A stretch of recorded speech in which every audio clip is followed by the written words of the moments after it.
Welcome, ladies and gentlemen. Tonight we begin with the second day. So, yeah, I don't want to listen to myself. We begin with the second day of my special showcase that I have prepared for all of you. So, let me update the title. Sorry that I'm a bit late. And we'll begin right away with the second row that we are going to explore. Sadly, my original idea was to do this in a single day, but clearly we'll need more time. So, well, I don't worry, by the way, because I've already selected several of the games that we are going to play in the coming days, in which I will fortunately have more time to showcase the most forgotten gems that you all like so much, as we usually do on the channel. But well, this is part 2 of my special showcase. In this showcase, just in case you are joining us right now, in part 1 we covered the whole RPG, the whole history of my RPG collection here, and in this second part we are going to cover the second row here, which involves RTS, RTT. I'll explain the difference between those two subgenres, let's say, and finally squad-based tactics and all of that. And hopefully we'll have enough time to get to the third row, and like that we will eventually cover all of the genres in my collection. I'm doing this first of all to have a recording. I explained this during part 1, just in case you are interested in it. Be sure to check it out. It will help you discover a lot of games which maybe were a bit overshadowed. They didn't have enough. The studio may not have had enough budget to advertise their games. They are AA games. There are also AAA games. So if you're looking for new RPG games and game suggestions in general, this series of special showcases that I'm doing with my personal collection, they are pretty useful regarding that. So like that, if you're looking for game suggestions, my previous video was about RPG, and tonight we are going to talk about the very genre that I usually showcase on the channel. And we are going to begin. You'll see that besides I talked a lot about Morrowind and about here offline MMORPGs that I usually play, which are reverse engineered, and a lot of mods. For example, the Synergies mod for Torchlight 2, the Morrowind modding scene, we've talked a lot. The evolution of the classic RPG genre, the previous stream it lasts for exactly 3 hours, so it was a pretty detailed explanation. It doesn't have any gameplay because otherwise it would take me an eternity, but I was able to cover all of these of my RPG collection during the previous stream. And tonight we are going to explore first of all the classic RTS genre, the one I always showcase, the one I so deeply love, because since I was a kid it was one of my favorite genres. Age of Empires 2 was my second game ever. Yesterday I showcased my first game ever, which is this one right here, Scars Supercomputer Animal Racing Simulator. from Ubisoft. I explain my personal story with video games as well. But well, let's get to the topic at hand. So let me do something because I forgot about the ambience. Remember, I honestly don't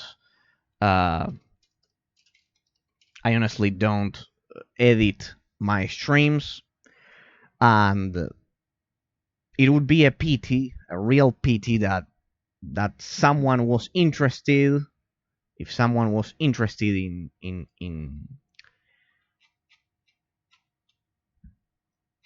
listening to my collection and listening to the different game recommendations that I have for all of you. I am pretty sure that among all of the games that I've been showcasing up until now, if we combine the ones I showcased on Tuesday and the ones I'm about to showcase now, if you like either the isometric action RPG genre or the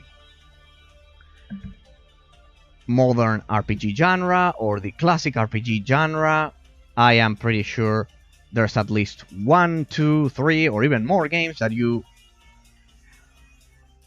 will be probably pleased to learn of their existence. That's for sure.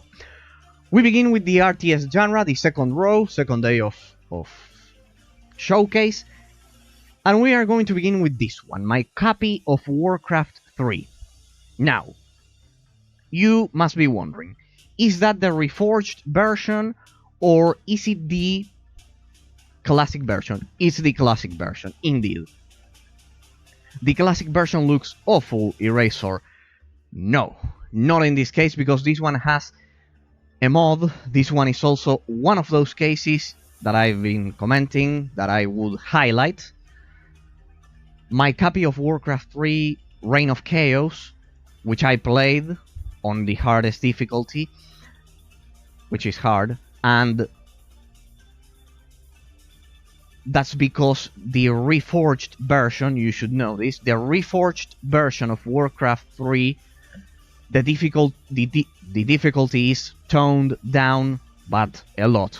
It's extremely easy when compared to the original experience. So no, fortunately, I never bought that pile of crap which was Warcraft 3 Reforged. Now, what are the mods present in this one? Well, this game is right there at the beginning of the row, because it contains, first of all, graphic mods. It looks pretty good. Some of the models are better because they are professionally made. So some of the models for some units are better in the reforged version. I need to be fair. But a lot of the terrain, especially the terrain, and other textures, especially the buildings maybe, and as well as some of the units, they are better remodeled here in the original Warcraft 3 with this graphical mode, which I think it's Warcraft Rebirth or something like that. It's still being updated, just like Tamriel rebuilt for Morrowind. But not only that, because as you know, and if you don't know, another one of the reasons why I chose the original version for Warcraft 3 and I never installed Warcraft 3 Reforged is the fact that you don't own your mods in the Reforged version, so you're pretty limited. So, with all of that in mind, when Warcraft 3 Reforged was released, I made up my mind and I made the decision of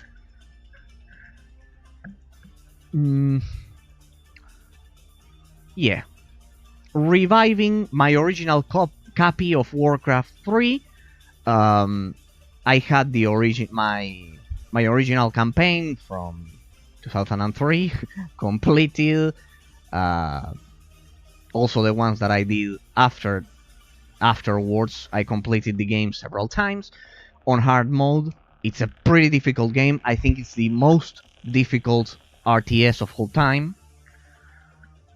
The original, the one you see there. I of course I didn't do it, but I edited the original images for the cover. As you know, the icons here have custom covers, let's say, custom artworks for the icons. It took me over 10 years modifying all of the icons. I explained all of that during the previous VOD. So if you're interested regarding the interface, the immediate access I've created for the icons of the games and all of that, that's in the previous VOD.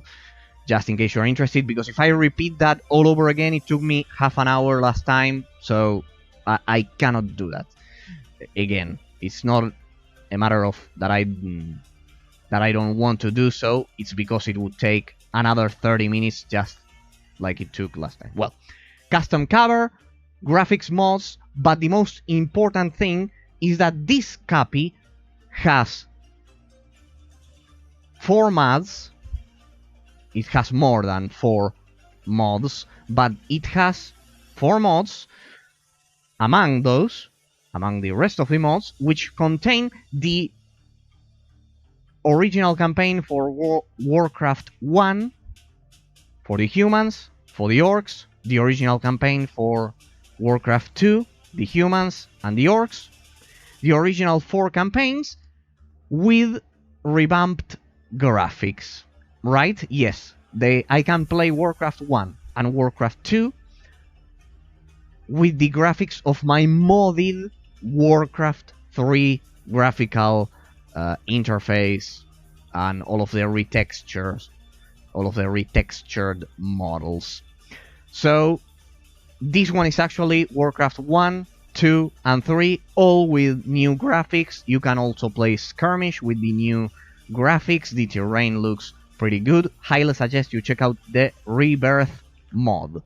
The same for its expansion, Frozen Throne. I use this one for skirmishes because it has the different perks of the expansion of the Frozen Throne campaign, which I also finished.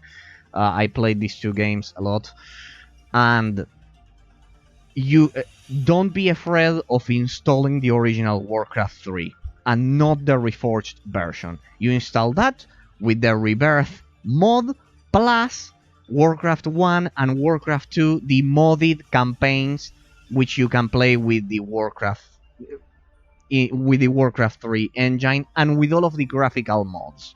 So it looks pretty gorgeous. One day I need to showcase that for all of you, for all of the followers of the channel and everyone who may be interested in that. But just so you know, you get the original copy, graphical mods, the Warcraft Rebirth project, or it was something like that. Then otherwise I can point you to it. It's a pretty good mod.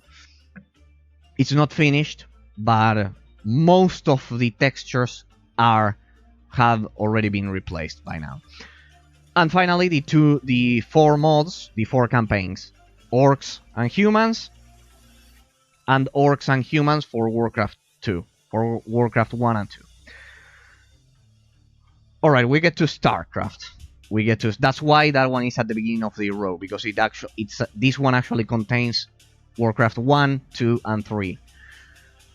Alright, StarCraft 1. This isn't the original StarCraft 1 with the Brood War expansion. No, this is the Mass Recall mod for StarCraft 2, right? This isn't.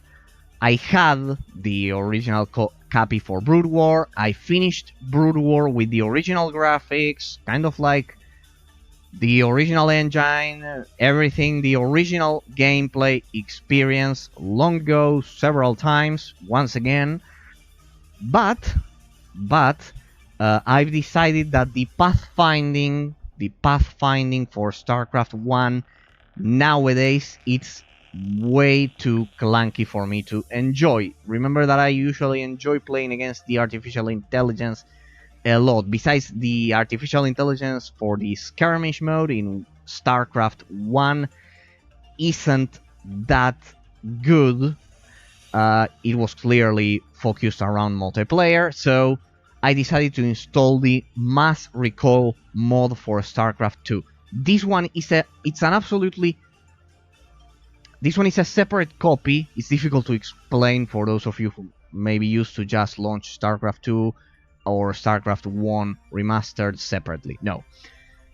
This one is one separated copy of StarCraft 2 with the mass recall mod, which I personally think is the true reincarnation of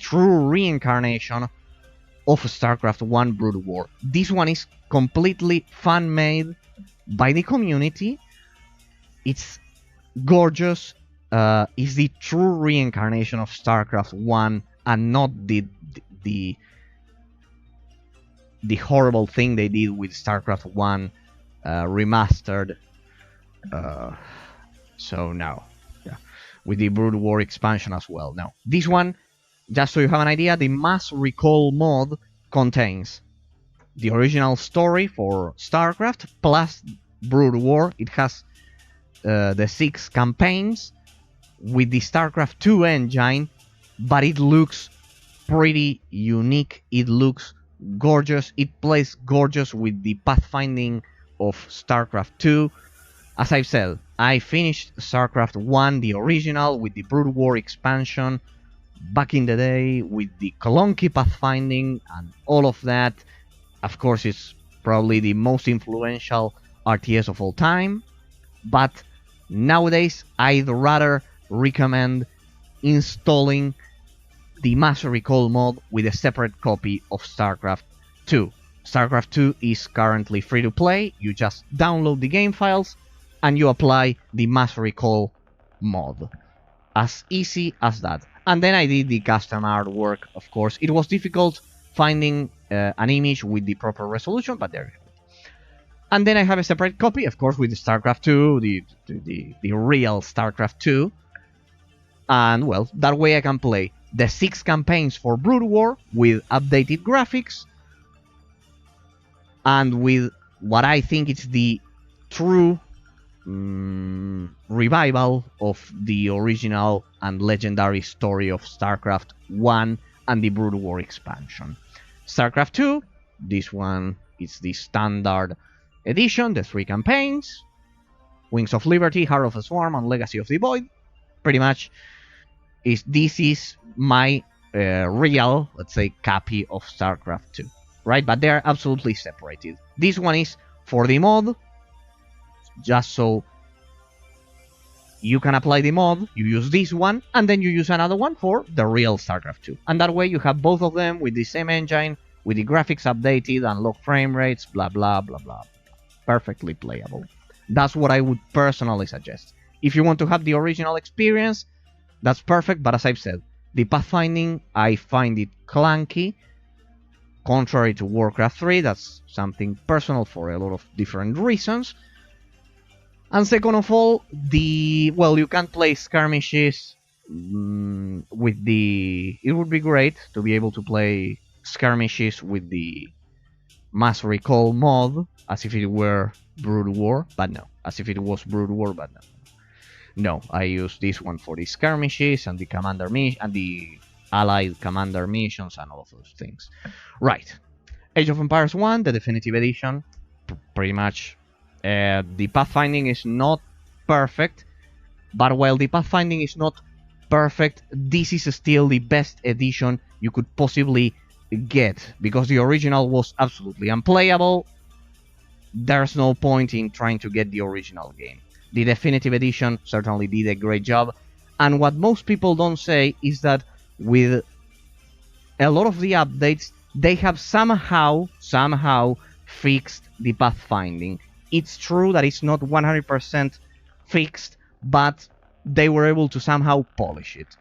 The same for Age of Empires 2, the definitive edition, 3, the definitive edition, as well as 4 that I've been showcasing. They are all the definitive editions. And here Age of Mythologies as well. What could I say about all of these classics of the RTS genre. But now we get to another case that I wanted to highlight about my collection. Age of Empires Offline. This is actually something the community has been working on. Yes, you can play Age of Empires online. The servers were shut down long ago. Don't think you'll have any kind of official support. But there's been a dedicated community working on something called Project Celeste. Celeste means teal in Spanish. And this is Project Celeste. You can play Age of Empires online completely offline. A similar case to what I commented about reverse engineering the MMORPG games. And here you can play all of the campaigns, all of the endless defense missions. Yes, as if it was a tower defense game. It has a lot of interesting content that you can get, and you can play completely offline. It's a similar case also to another game the community also revived, which is Orcs Must Die Unchained, because you can also play this one completely offline because the community revived the original servers, and you can play it completely offline. You can choose to play against players as well. Yes, you can, but you have to abide to some rules the community has, or otherwise you can play on your own. But just so you know, you can play Age of Empires completely offline even if the servers were shut down, right? That's extremely important. You Google Project Celeste is the key name. Then we had the remastered version for Command and Conquer, a classic of the RTS genre. I finished this game several times back in the day. I need to try this remastered version. We may showcase it in a matter of weeks because it's pretty interesting. This one is made by Petroglyph. I think Petroglyph published this one recently, so this one has, you can scale the resolution. Don't worry about restraints such as those. You can get HD resolutions, as well as I think it has unlocked frame rates. Now, the one everyone always forgets about, Command and Conquer Generals. Most people forget about this RTS because when they think about the Command and Conquer series, they remember this one, Tiberium Wars. Maybe they will remember Kane's Wrath, the expansion, or even Red Alert 3.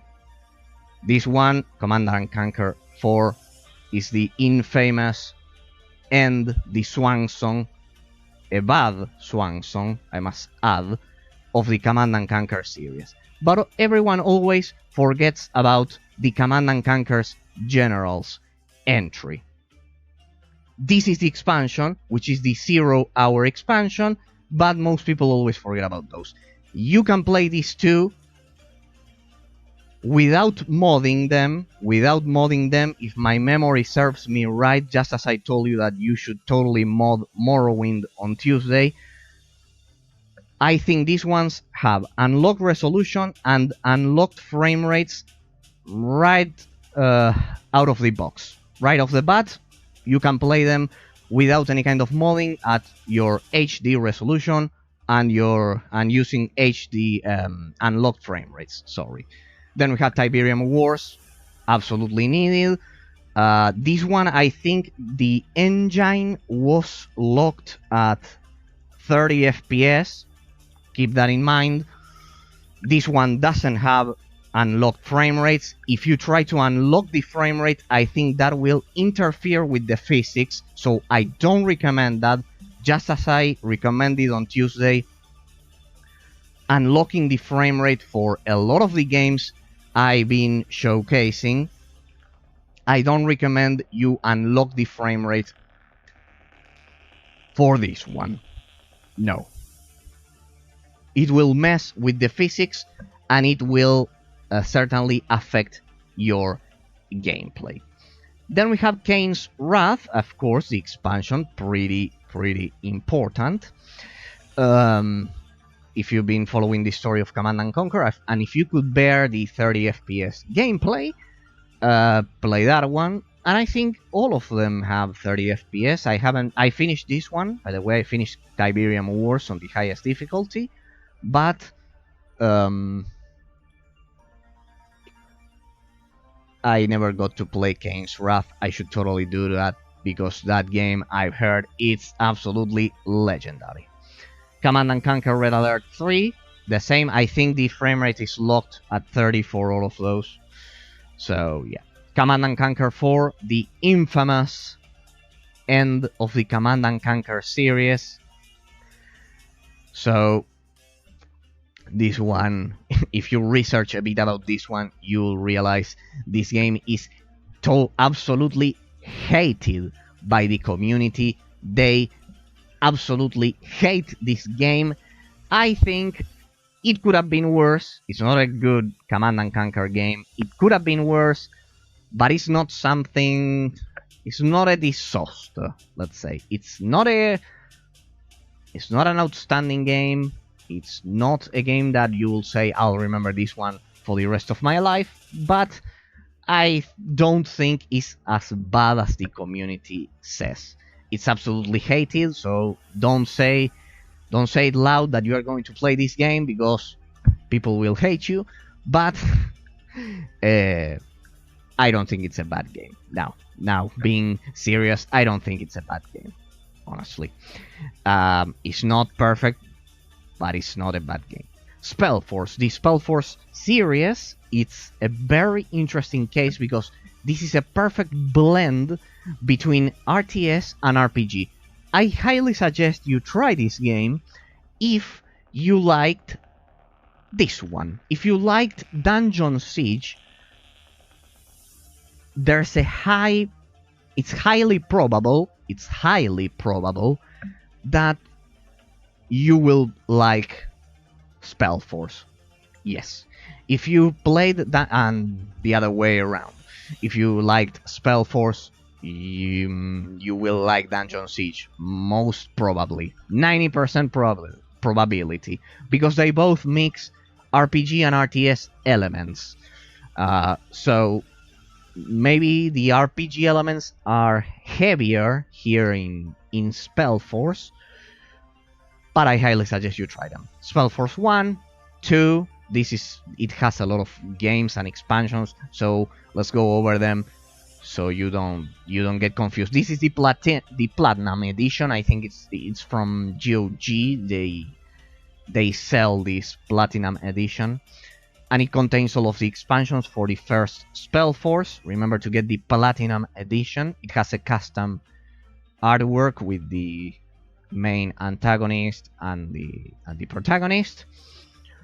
In these games, you pretty much you control a group of adventurers, and you also have control over some buildings, and it's, as I've said, a perfect blend between RTS and RPG. I haven't been able to play a lot of them. The first one, and not up until the end, because these games, ladies and gentlemen, these games are long. Extremely long, and I'm not exaggerating. Spellforce 2, Spellforce 2 Fate in Destiny, Spellforce 2 Demons of the Past, and the recently released Spellforce 3. Here, they recently released a special edition which contains all of the expansions. So look for that one. Because Spellforce 3 certainly needs those expansions and those updates. So get that edition which they recently released. I think the ones who purchased the OG expansions, they get this upgrade for free. I'm not sure about that, but there's one final edition that they did. Stronghold Crusader 1. Stronghold Crusader 1. This one, I have some issues with this game. It's a classic RTS. And while this is the HD version, I have some issues because There's some clipping with the objects in my desktop when I open up this game. When I open this game, there are some objects from my desktop which it has some graphical issues. I highly suggest you go for the second one. But if you like the second one a lot, you'll be forced by your conscience, by your mind, to absolutely buy Stronghold Crusader 1. But yes, know that this one is risky because I don't know. It has graphical issues. It does have graphical issues. It's an old 2D game from 2001, I believe, if I'm not mistaken. And this one is pretty much improves everything the first Stronghold Crusader had to offer. I mostly played this one and not that one, but I am waiting to somehow fix this one. But they both play at unlocked resolutions, I believe. The problem is the graphical issues. At least this one, the second one does. This one, I don't know. Rise of Nations, yes, this one plays at unlocked frame rates and unlocked resolutions. The same for all of these, except for, as I've said, Command & Conquer 3, Kane's Wrath, and Red Alert. The first two, the Generals and its expansion, 0 Hour, yes, I think they have unlocked frame rates. Check that out, just in case that I am making a mistake, but I am pretty sure of it. Rise of Nations and Rise of Legends, its expansion, pretty difficult to find nowadays. Rise of Nations, it's an absolutely tough game. This one would have a contest with Warcraft 3 on hard mode for the most difficult RTS ever created, especially on the... If you play them on the highest level of difficulty, Rise of Nations, it's absolutely brutal. It can easily take you a whole day to finish a single mission of the campaign here in Rise of Nations. And you will have to reload multiple times on the highest difficulty because it emulates competitive gameplay. It's as if you were playing against Koreans in StarCraft 2. Yes, if you are looking for that, go for Rise of Nations. If you are a masochist, also go for Rise of Nations and play it on the hardest difficulty, the tournament difficulty, it's something like that. It's as if you were playing against real pro players. Yes, and I'm not exaggerating. That's the case because your resources will be capped, everything will be capped. You will be facing insane APM. So yes, if you think you're a pro over at StarCraft 2, I highly suggest you try to beat Rise of Nations without reloading. It will be pretty tough for you, so good luck with that. The same for Rise of Legends. This one uses, instead of a historic ambience, a medieval setting, it uses mythology, if I'm not mistaken. And it also has unlocked frame rates and unlocked resolution. Of that I'm sure for both of those. American Conquest, well, this is pretty sad because this game is from Ukraine. As well as its expansion American Conquest Fight Back, because they are the creators of the Cossacks series of games. And well, pretty sad what they're experiencing right now. My absolute condolences and all of my support with the disaster they are facing right now. But well, they created a great game. GSC Game World created a great game here, American Conquest. If you like the Cossacks series, once again, I can fully recommend you try American Conquest. It's pretty much the same concept, but pretty well executed with its own personality, but inheriting all of the positive aspects of the Cossacks series. The same for its expansion. They may not work perfectly, but I think they have HD resolutions. and the frame rates were good, at least 60. If I'm not mistaken, I think they have 60 FPS. But the resolutions, you may have some problems with widescreen resolutions. They are not modded, so I think I managed to make them run at unlocked resolutions without any kind of mods. Praetorians, the HD version. I finished this game on the hardest difficulty on 2017, if I'm not mistaken. This game has minimal base building. It has minimal base building elements, contrary to all of the ones that we've been looking at right now, maybe except for Spellforce and some entries of the Command and Conquer series, for example, for the 4th entry. But as for the rest, they all have extensive and, let's say, complex base building elements when compared to Praetorians. In the case of Praetorians, you won't have any kind of deep base building elements at all.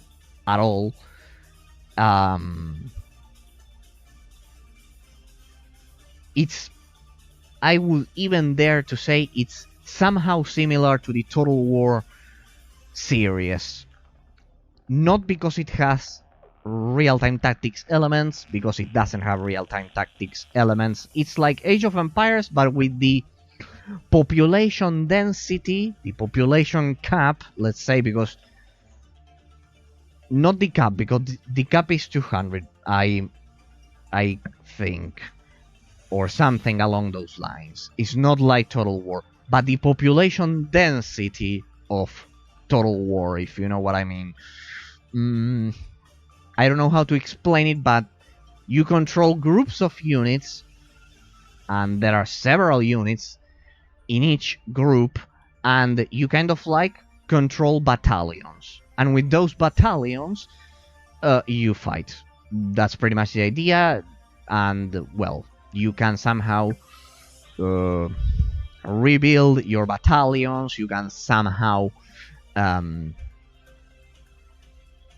send different troops to the front and distribute your army perfectly. But not like Age of Empires or Rise of Nations or something like that, because in all of those games you can individually select units.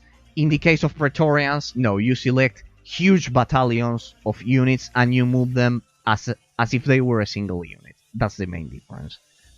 Well, what could I say about Battle Realms, Winter of the Wolf, The Lord of the Rings, War of the Ring? I've analyzed both of them here at my stream, on my stream. I had the privilege and the honor of talking to one of the main core developers of these games alongside, where is it? 2005, Dungeons and Dragons, Dragon Shard.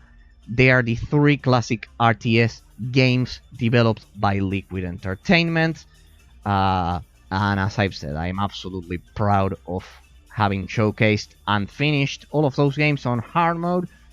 I highly recommend the 3 of them. Dungeons and Dragons Dragon Shard has squad-based gameplay mechanics. The Lord of the Rings, War of the Ring, I highly suggest it if you like classic RTS gameplay, similar to Warcraft 3, let's say. I did my analysis, I lost it for this game, but not for this one and Dragon Shard. And in the case of Battlegrounds Winter of the Wolf, this is a cult classic. This one is considered a cult classic by the community as well, even more than the other 2, even though I like the other 2 a bit more. And this one is the most unique case, because as I've been told, this one kind of like had a unique response to the player actions because of how the artificial intelligence worked. Just so you have a brief summary, it's like that. If you want, I don't know, direct control over your units and you like classic gameplay, highly suggest the Lord of the Rings, War of the Ring. This one has the Zen edition, which I think it has unlocked frame rates. And it has unlocked, not unlocked resolutions, but it has unlocked resolutions. The last edition, the Zen edition. And for Praetorians, the HD version also has unlocked resolution and and 60 FPS and a 60 FPS lock. In the case of the Lord of the Rings, War of the Ring, I tried endlessly, but I couldn't make it run at over 1080p resolutions. But with a mod, this one is modded, you can make it run at least 1080p, at least at 1080p resolution. And with, I think they have unlocked frame rates. Not Praetorians. For Praetorians, it's 60. But this one, the newly released Zen edition and War of the Ring, yes, I think they both have unlocked frame rates. Yes. But not unlocked resolution in the case of this one. This one is modded to just get to 1080p. Lords of EverQuest, I didn't like Lords of EverQuest a lot. A lot of people love this game. It's one of my most watched gameplays when I finished the first campaign on hard mode. By the way, the Lord of the Rings, War of the Ring, and Battle Realms, especially the Lord of the Rings, this one it's a bit more difficult than your average RTS. Why? Because you will be rushed, kind of like as if you were in StarCraft 2 and you are rushed by the Zerg. Well, this is a similar case. The artificial intelligence usually attacks during early game, even during the campaign, but this is a great game, highly recommended. Go check it out immediately. If you are an RTS fan, check out the mod and learn how to implement it, and it will be gorgeous. Lords of EverQuest, as I was saying, I didn't like it. I showcased the first campaign on hard mode, I finished it. I think it has some design flaws. It's similar to Warcraft 3, just so you have an idea. It uses the classic Blizzard's... It uses Blizzard's classic hero system, but modified, heavily modified, with its own features. But if you liked Warcraft 3, I can somehow tell you that you will like this one. Unlock resolution, unlock frame rates as well. That's always nice. I think this one is one of the games that I haven't tried, but this one is Ground Control 2. The first one wasn't technically... I couldn't run the original one at the proper resolution. I also never liked the textures the first Ground Control had, but the second one, I think I haven't tried it, but I've seen a lot of gameplay for it, and I haven't tried it, but it's not a bad RTS, according to what I've seen. Don't take my word for it in this particular case, as I've said, but it's regarded as a pretty good RTS that I need to showcase here on the channel, and I need to explore this one. But yes, I think it has a 60 FPS lock. I don't know, I'm using my memory, sorry. It's absolutely difficult to remember over 1200 cases of resolution and frame rates. But well, here we have Armies of Exigo. This one I finished the whole game, as well as for War of the Ring, Battle Realms, Praetorians. This one I couldn't finish it. It was brutal, but I finished most of the game. I need to finish that. This one I never touched it. And Armies of Exego, I finished it 100%, all of the campaigns. Hard mode, you can check out my streams in which I analyze this game. This is probably the most underrated game alongside Dragon Shard of the RTS genre that I've seen. Certainly it would be a top 10 RTS games of all time. I highly suggest you try this one.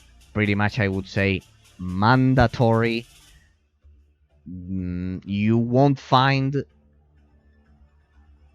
a story as epic as Warcraft 3, but if you liked Warcraft 3, I can once again confirm you that this game is awesome. It's almost certain you are going to love this game. If you like Warcraft 3, it's absolutely certain you will think this game deserved more praise.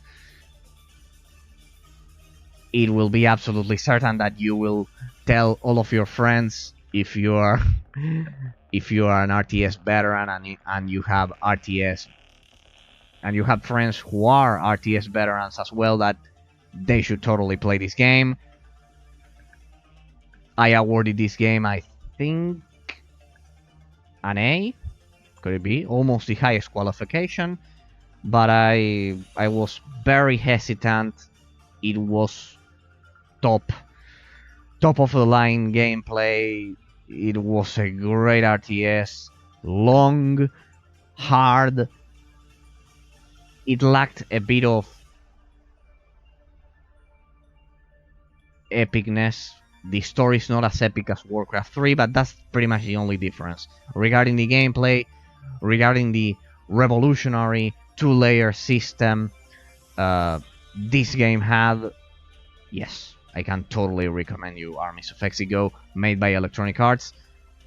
It has a somehow poor technical state, similar to War of the Ring, because I could only play this one modded at 1080p. But I don't suggest, contrary to War of the Ring, I don't suggest you mod this one. I don't suggest you mod Armies of Exego, because if you do so, while the game will look much better,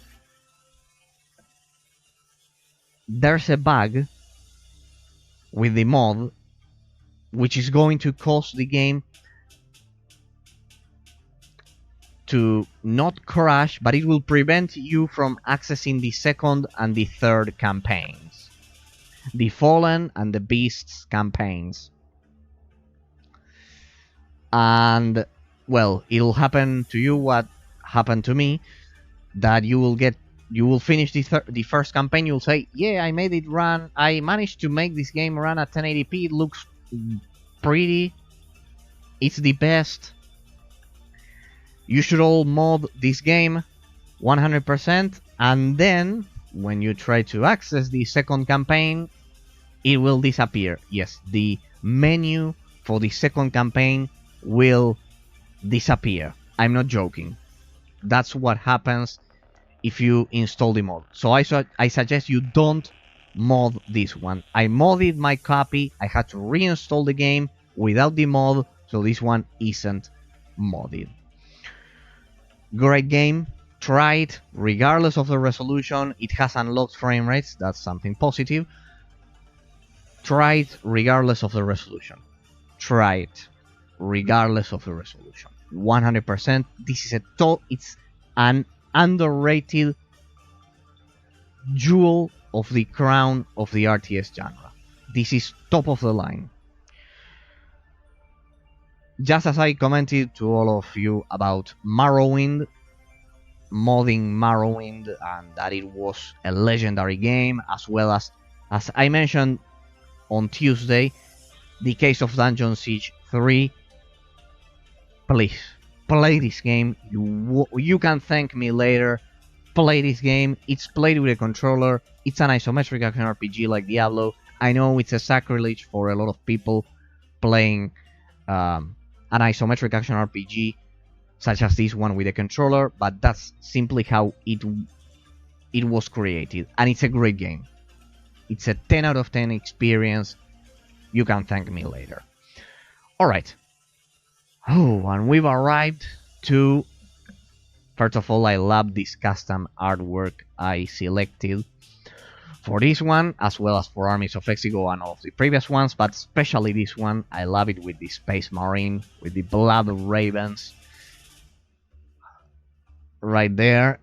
This is Dawn of War 1. I finished this game on the hardest difficulty. The same for Armies of Exigo and well, this one just the first campaign. This one 100%, 100%, 100%. Not a ground control 2. I need to try this one, and well, American Conquest as well. Now for Dawn of War 1. Well, what could I tell you about this game? I know I've said that 1,000 times already, but this one, if you haven't played this game, come on, you should absolutely do so. 100%. This is pretty much a sub-genre inside of the RTS genre, because this one has a squad-based gameplay, but I would still classify this one as classic RTS, not real-time tactics or real-time tactics with squad-based tactics. No, this is still classic RTS because there's still a bit of base building. There's still a resemblance to classic RTS gameplay. Well, this edition is hex edited. I had to hex edit the executable and mod, not this one, not this specific executable, but this one, the expansion. I'll get to explain it later. This is a very complex and intricate process, an intricated case, let's say. Probably one of the worst cases. First, you have to install the gold edition for Dawn of War. The base game will work at unlocked resolutions and unlocked frame rates. You don't need to mod it, but you need to get the gold edition. Why? Because afterwards, when you try to play this one, when you try to play the first expansion, Dawn of War Winter Assault, this one does need modding.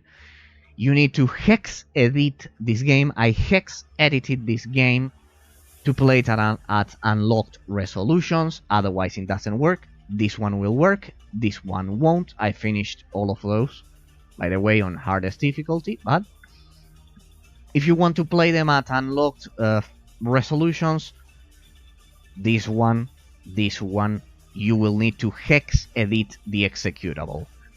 Right. I also changed the artwork for the icons, and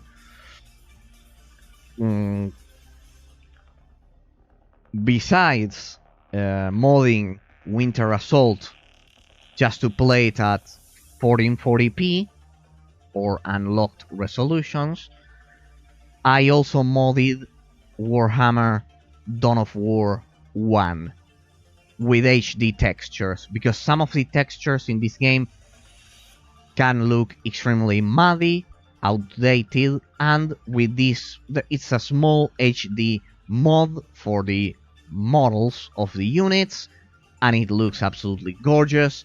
The FOB is corrected as well. It looks gorgeous. You wouldn't recognize this game if I showcased it for all of you, but it's a famous game, so there's no point in me showcasing it. But just so you know, this one, install the HD mod. It has unlocked frame rates, unlocked resolutions. This one will need a hex edition. Get the gold edition for this one so you can do that. So you can install the Winter Assault expansion properly and unlock everything, and just so it works perfectly. The same for Dark Crusade. This one doesn't... Yeah, I think... I'm not sure about this one. Yeah.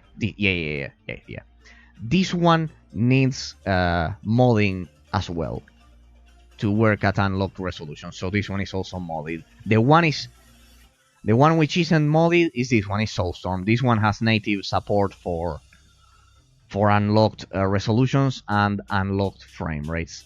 They are all pretty good games, besides the technical issues of Winter Assault and Dark Crusade. Both of them, if you hex edit the executables of Winter Assault and Dark Crusade, they have unlocked resolutions and unlocked frame rates. They are pretty gorgeous games.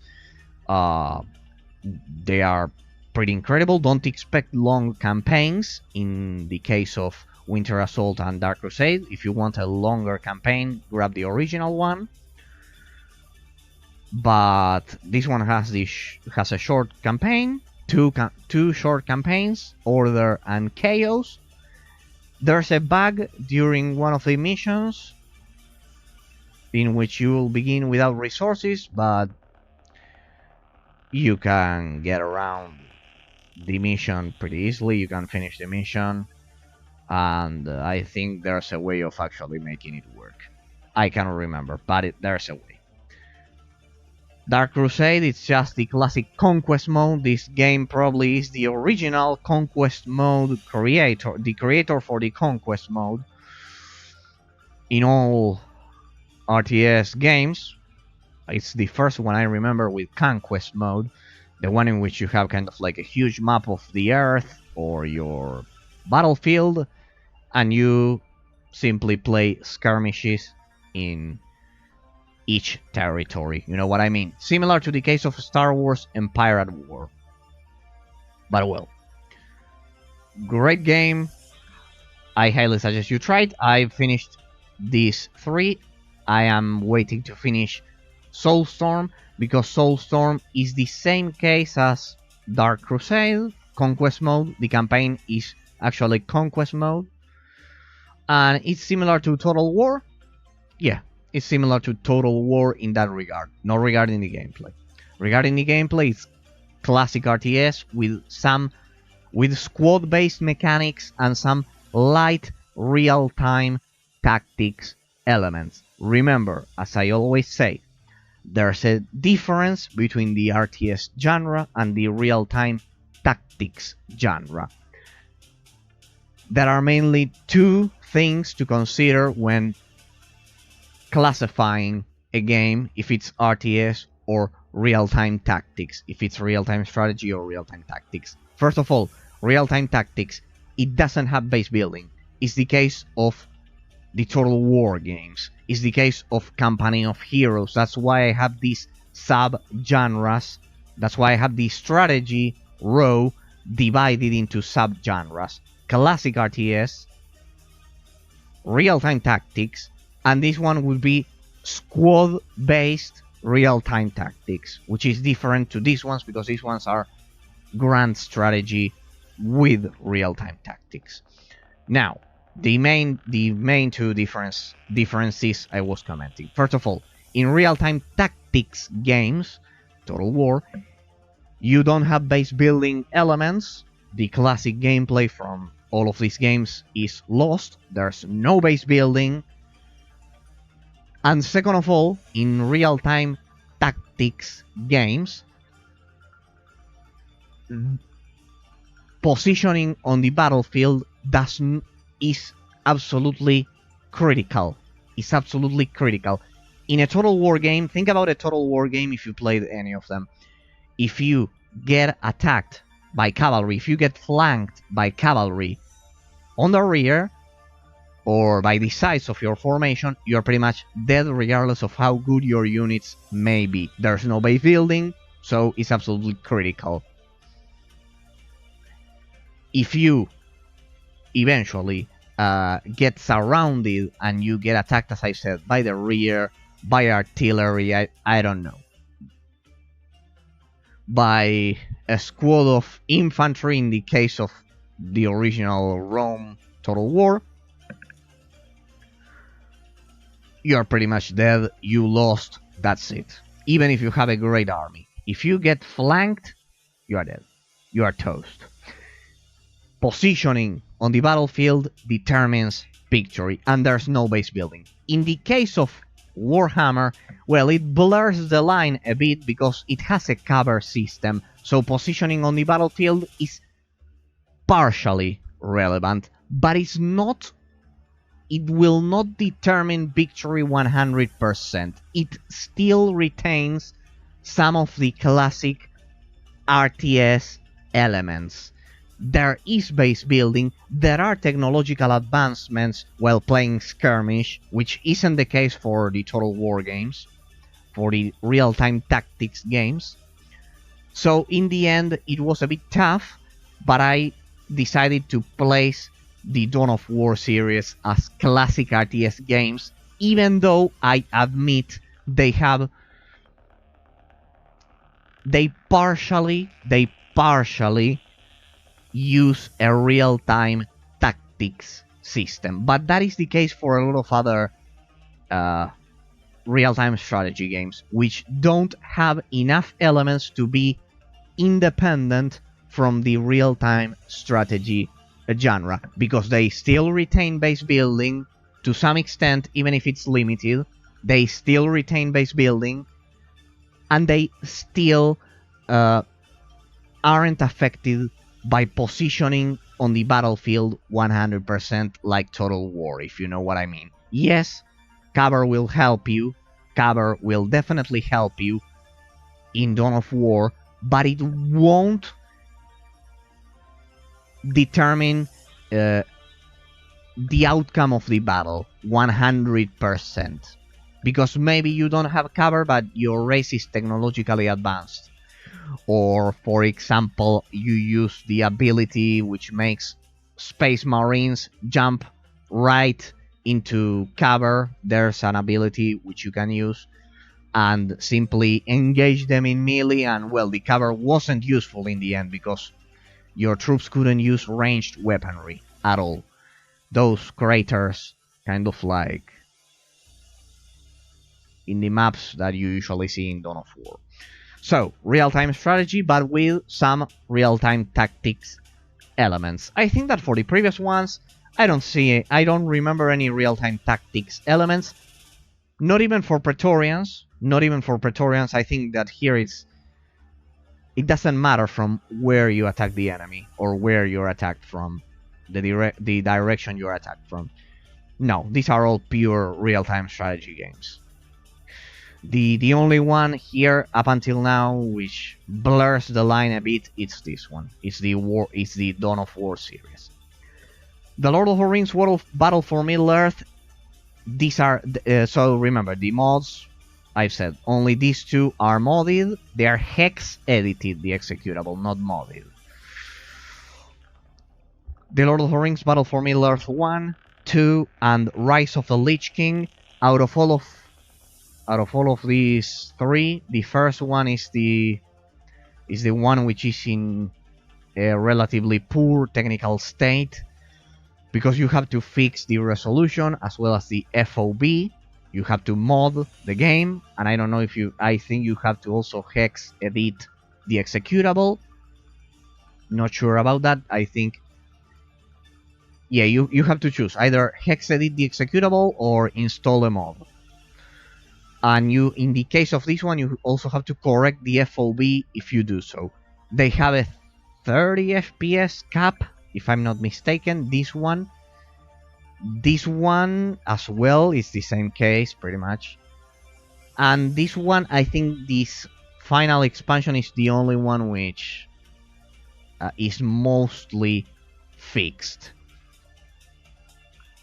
So yeah, I think I highly recommend you play this one, because most people forget about this final expansion. This isn't a mod or anything like that. This is an original expansion. It's the second expansion for Battle for Middle-earth, which is Rise of the Witch King. Highly recommend you play this last expansion. The first Battle for Middle-earth, it tells you the original story. This one has the original story we all know about the Lord of the Rings. This one has an alternative story which has nothing to do with the story you may have watched in the films. Alternative story, and I think this one has the best. I think this one has the most original and best story, but it has one flaw. It's shorter than this one. I played the first one and the second one, And this one, I almost finished it, but I never finished it. I was a kid and my computer. I remember my computer exactly stopped working. One I had back in 2009, 2010, something like that. Well. I wasn't a kid, I was a teenager, but well. Dungeons and Dragons Dragon Shard. Once again, I am absolutely humbled, honored, and it was a privilege speaking to one of the creators of this game. I personally think this game is the best work of art, and it's a personal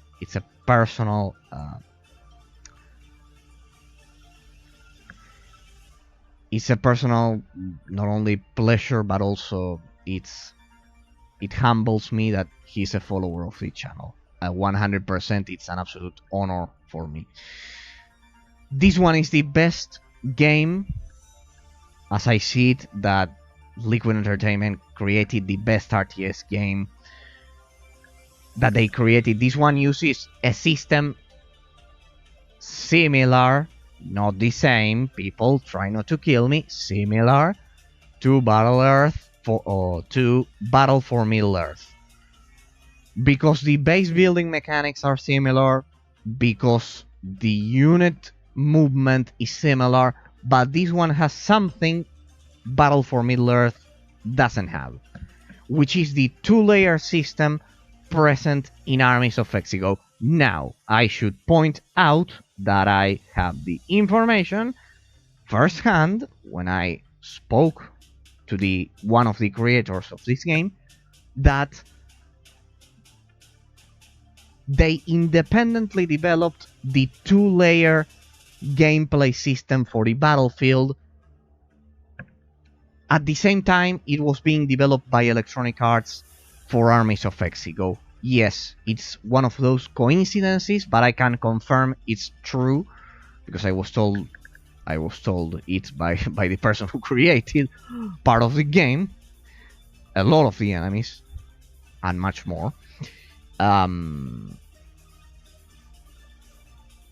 That this one, they independently developed the two-layer system, as well as the swaying grass and a lot of other elements that I pointed out during my original analysis for this one. I completed this game on hardest difficulty, and I just had one complaint, which is I never got to experience the Umbragen campaign, probably because it doesn't exist, even though the game has 3 races, probably because of the lack of time, budget back in the day, or whatever the reason may be. But it doesn't have the Umbragen campaign, which is the 3rd race. But I will tell you, alongside Armies of Exigo and alongside War of the Ring, and I would also include Praetorians HD, even though I didn't showcase it. The thing is, Praetorians HD, it's different. It's from the classic RTS. You would expect, similar to Age of Empires. But alongside War of the Ring and Armies of Exigo, I highly recommend you try out this game, and you will be surprised, people. This game has RPG elements. Some elements, I could even see some elements from Baldur's Gate when encountering traps in the underground, the 2nd layer. It has a pretty interesting system for the economy, because the shards come down crashing from the sky, and you cannot access that second resource before you do certain mission objectives. I praised how it was organized, even though it may be, the pattern may end up being in the end a bit predictable. But if you are playing through the campaign, by the end of the campaign, the pattern for the gameplay is predictable. That's the only thing I highlighted. but it's absolutely great. I awarded this game, I think, the 9 out of 10 because it was a plus or something like that. But yeah, I awarded this game the highest qualification out of all of the Liquid Entertainment games. Definitely, if you want to try a classic RTS, and if you played Battle for Middle-earth as well, you should totally play Dungeons and Dragons Dragon Shard. The same if you played War of the Ring. Out of all of them, I would suggest you begin with War of the Ring instead, because this one is classic Warcraft 3 gameplay, so you will know what to expect. But I would also say that immediately after you finish War of the Ring, you go ahead and try Dragon Shard. In the case of Dragon Shard, I had to hex edit the executable to make it run at unlocked resolutions, but once I did, the game looks absolutely gorgeous. It may have some artifact graphical issues, but it's I couldn't perceive them most of the time. I had to really concentrate, and I was told by the person who created these games that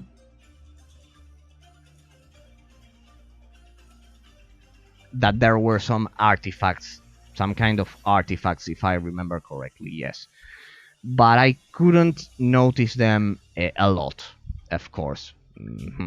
Experiencing the game for the first time, I couldn't notice a lot of them. I remember one or two, but not a lot. So with a quick hex edition, you can make this game run perfectly. It has unlocked frame rates, if I'm not mistaken. Yes, once you unlock the resolution and everything, it has unlocked frame rates, just like War of the Ring, if I'm not mistaken. Always remember to check those facts. Check out those facts, but I think my memory is serving me right. And here we have Rising Kingdoms, which is a game I never tried. I'm going to showcase it soon for the stream because I've heard good things about it, but I need to be honest, I never tried it.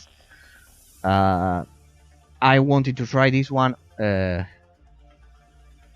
here on stream because I think I could fix the resolution for this one. It had some limitations, I believe, but yeah, I think I fixed it. I cannot comment a lot about that one. And the same for Imperium Great Battles of Rome. This one was recently, but absolutely recently, released. This is the HD version, even though it doesn't say it there. With the custom artwork, of course. Most of my icons have custom artworks edited by me.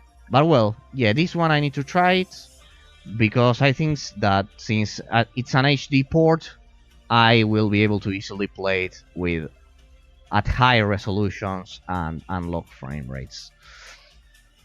Alright, and we get to Empire Earth. Yes, this one is modded. You need to mod this game.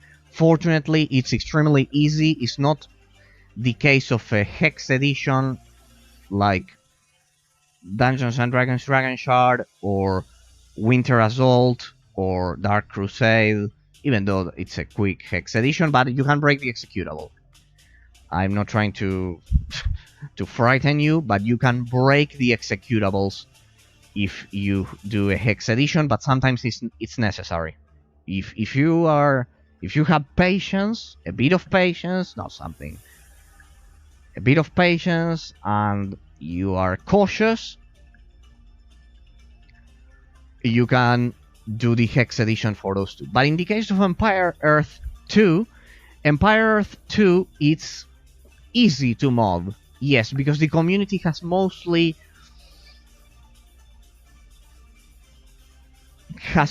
done most of the modding for you. You just need to follow the HD mod for this one, which I cannot remember, but you Google the mod for Empire Earth 2 and you will be able to play that. Unlock resolutions. I think it has a 60 FPS cap, if I'm not mistaken. Yes, 60 FPS cap. And you will have to use the launcher for that. Or I don't know, you could simply launch the executable, but I like using the mod. It has a lot of options, of extra options. The community for this game is alive. I can confirm it. It's alive and kicking. They made this launcher and you can absolutely enjoy this beauty because this game is great. A lot of people regard this game as the best one in the series. I think it's also true. It is the best game in the series.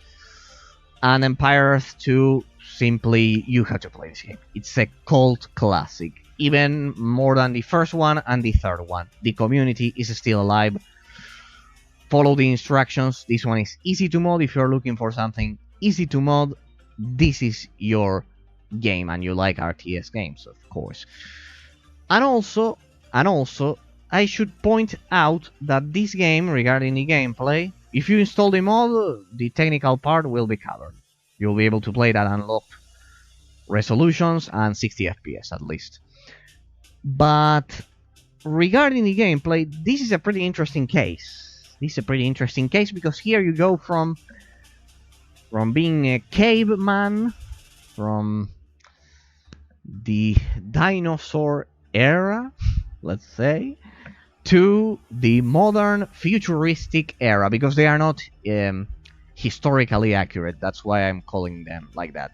It's not historically accurate. It's not like Age of Empires regarding the setting, but the gameplay is pretty similar, and you can experience some interesting interactions. For example, nuclear devastation against, I don't know, a tribe of savages without any kind of weapons except for spears and swords, and it has those funny interactions. The graphics are a bit dated, I would say. They're in 3D. This game is in 3D. But the gameplay is smooth.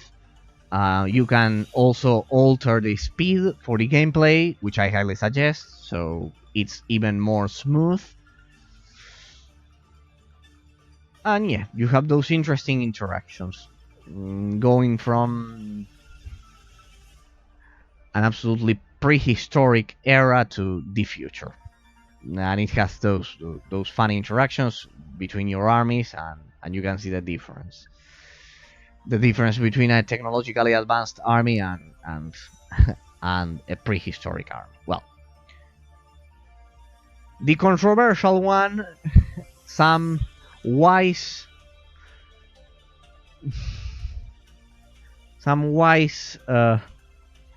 phrase which is always repeated in the gaming industry, says the third console is always cursed, and it's the worst case. The third console syndrome. Well, here we would say it's applied to a game. While the first Empire Earth is considered a great game, which I don't have because it's already way too updated. They haven't updated the... It's way too outdated, sorry. They haven't updated the executable and the game and the files at all. So I'd rather recommend Empire Earth 2, which has the support of the community. And the second one is also good. The first one and the second one. The third one, Empire Earth 3, while I don't consider this a bad game, it's pretty similar to Command and Conquer 4. And while I suggest you play this game, I personally suggest you play it.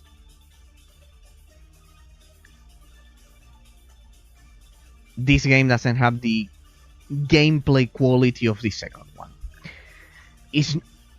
Most people will hate this game.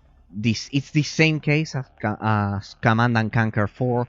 Most people hate this game 100%. They don't want to listen about it. They don't want to hear a word about this game. They think it's a sacrilege, especially the community. For Empire Earth 2, they think this one is a sacrilege. The port isn't, even though this game is much more modern when compared to the second entry, it's actually worse because the mod has allowed the second one to remain alive and thriving. This one you can play it with a 60 FPS lock, the same as the previous one, but the resolution I think it's limited to 1080p. So forget about 4K. In my case, I had to forget about running the game at 1440p. But it also has those interesting interactions I've been commenting,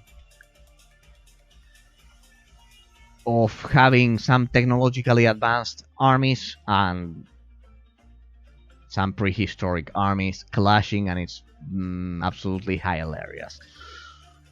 The thing with this one is that it inherits the conquest mode, which I think is present in Empire Earth 2, if I'm not mistaken. Sorry, I haven't played these ones a lot. I played them, but not a lot, and it was long ago. So I think they both use the conquest mode that I highlighted for Warhammer 1 Dark Crusade. So if you like the conquest mode, but you'd rather play something similar to Age of Empires, I'd rather suggest Empire Earth 2 instead of Dark Crusade. Dark Crusade is just if you like Dawn of War, and well, Armies of Exegol if you liked Warcraft 3, and well, if you liked Battle for Middle-earth, I would suggest Dragon Shard, because they mostly follow the same gameplay mechanics, all of those, regarding their respective counterparts. Alright, speaking about conquest modes, probably the greatest. I consider this one the greatest. I finished this game several times. I consider this one the greatest. Probably the greatest epitome of the conquest mode. The greatest example of the conquest mode. The game which executed the conquest mode perfectly out of all of the games I played, which is Star Wars Empire at War. This one is of course modded, because this one has a lot of technical issues. Empire 3, sorry, it's not modded, you don't need to mod it. But as I've said, it's not as good as Empire 2. You don't need to mod this one, but it's different than its predecessor. You need to heavily, well, I don't know if heavily, but you need to mod Star Wars Empire at War if you plan on playing through the game, because this game has a lot of severe issues. And when I say severe issues, we are not just talking about a 30 FPS cap, but also crashes, but also bugs,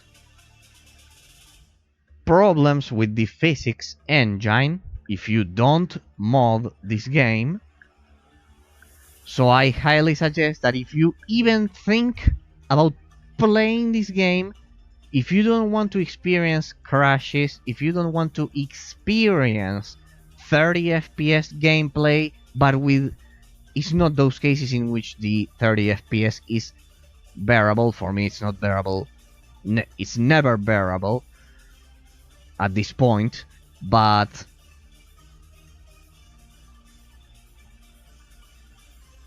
it's one of those cases in which the 30 FPS cap is the worst possible scenario. The animations are so clunky, and it's such a great game, and this all ends up being such a pity, because it has good gameplay combined with a terrible technical state.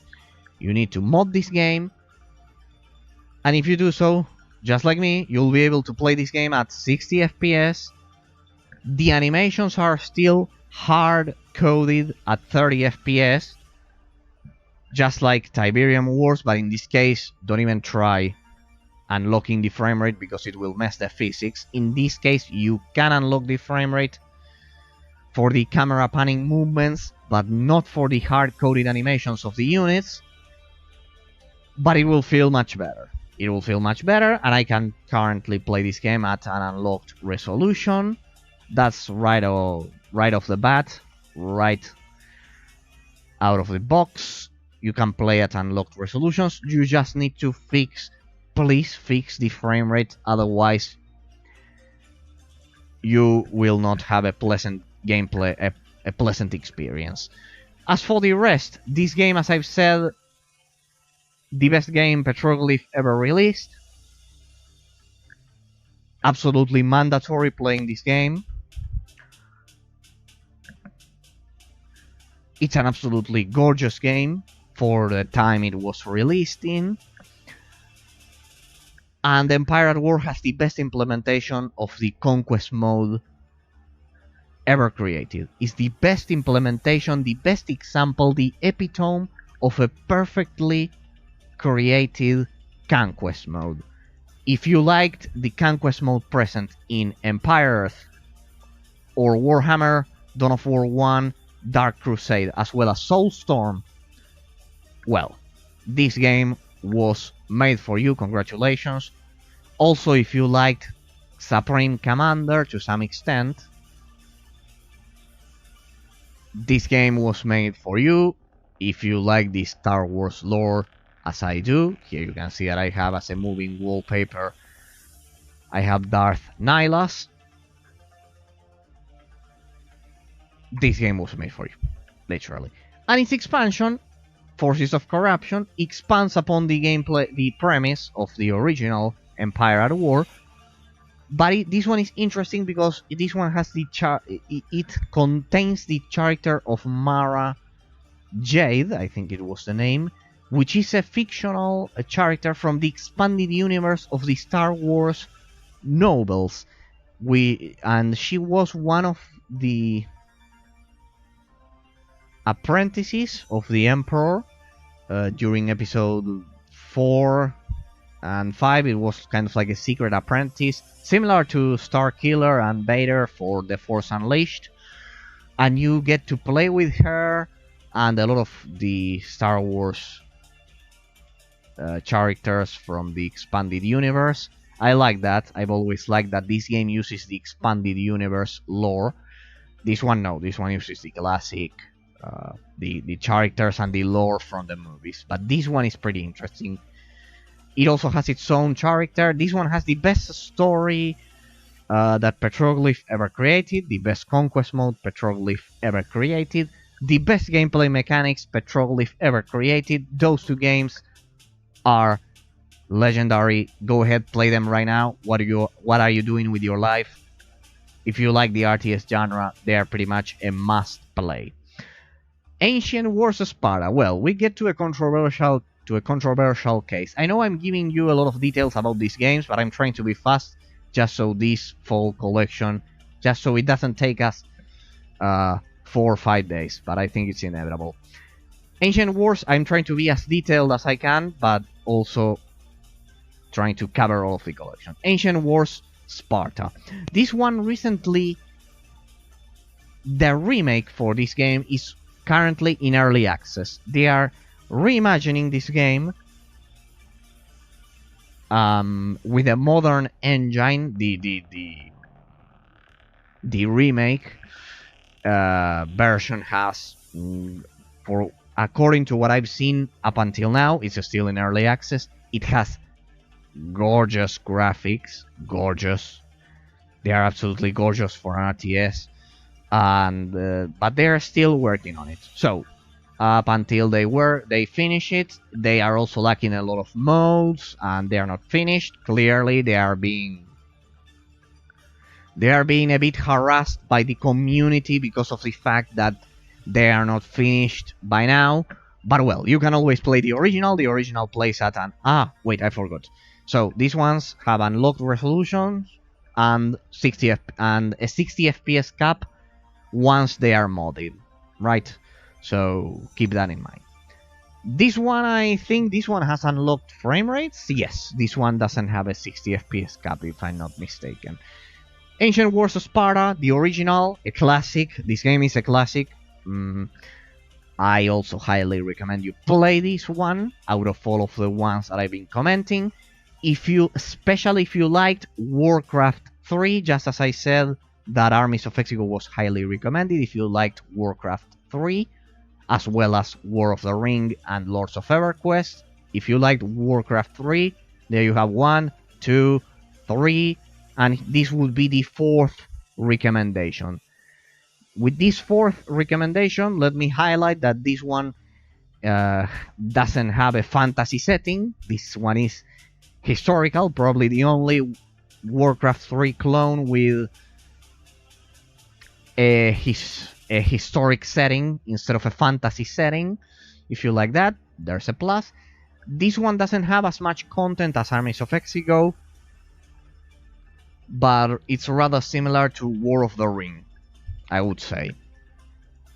I haven't finished the game, but I played it a lot of skirmishes.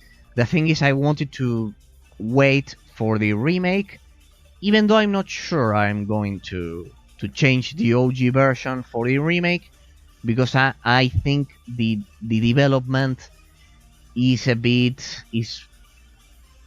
it has been a troubled development. I don't know why they haven't released the remake by now. But well, they are still working on it. For now, play the OG version. I think the resolution is unlocked for this one as well. Maybe not unlocked. Maybe up to 1080p or something like that, or not 1080p, but 1600 by 1200, right? It doesn't support widescreen. I think that was the problem. Its expansion, here I had a lot of confusion some years ago. Let me fix this for you, just in case you were ever interested in this series. Ancient Wars Sparta, the Fate of Hellas is the expansion for Ancient Wars Sparta.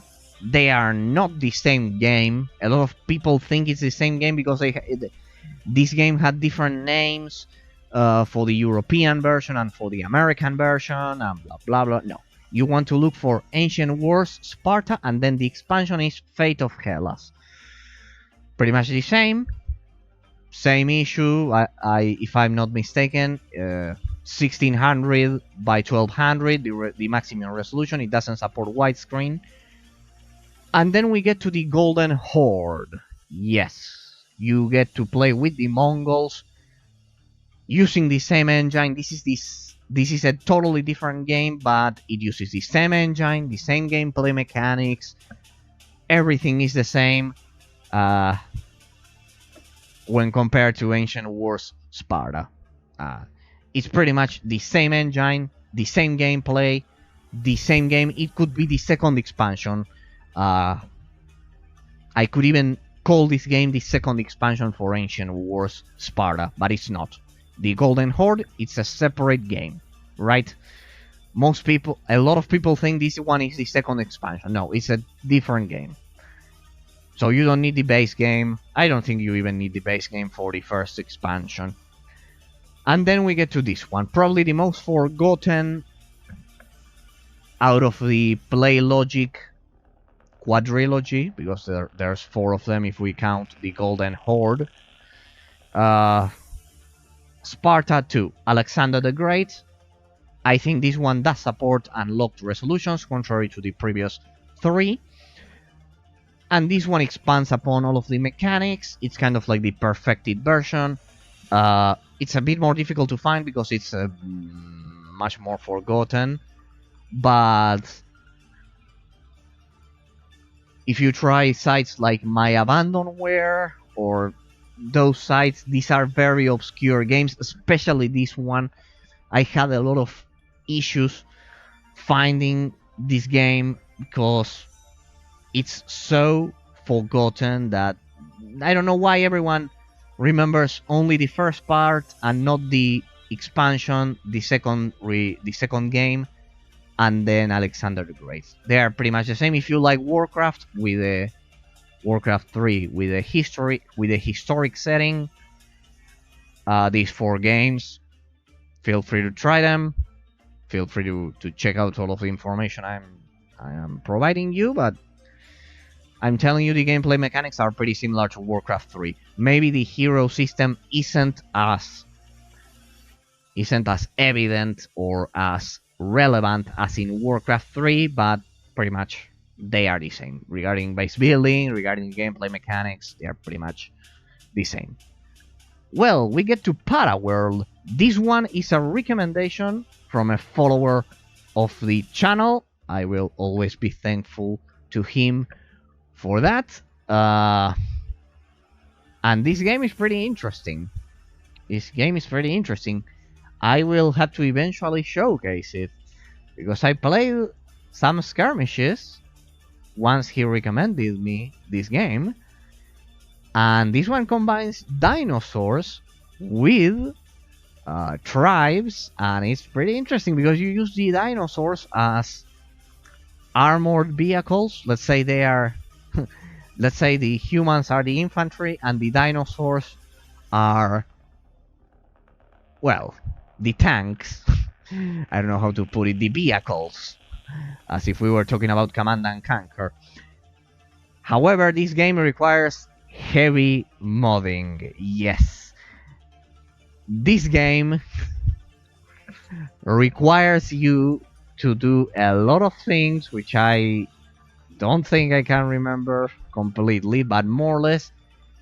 Here's the story. This game is from Germany, and this game requires you to go to the German forums.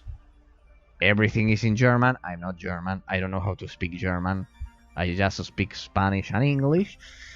And you need to go to the German forums, download the mod once you get the gold version for the game, and with that you will be able to remove the 15 FPS cap. So you need to go to Parawelt with W-E-L-T. I think it was something like that. It was in German. To the Parawelt forums, in which the community, always the community, the blessed community of this game, the German community for this game, they fixed the 15 FPS cap. They unlocked the resolution for the game, and with all of that, and after a long process, it doesn't require hex edition, but well, it's one of the worst cases because of the original poor technical state of the game. You will get a custom launcher similar to Empire Earth 2, but Empire Earth 2 it's absolutely easy to mod. This one it's only one mod because the community is mostly restricted to Germans. Germans mostly compose the community for Paraworld, but it's absolutely in English, the game. Make no mistake, the game is totally playable in English. It's absolutely gorgeous graphically for the time it was released in, similar to another case I'm going to showcase, which is World Shift. But the graphics are in fact similar because the same people behind this one released World Shift, which is a game I like a lot.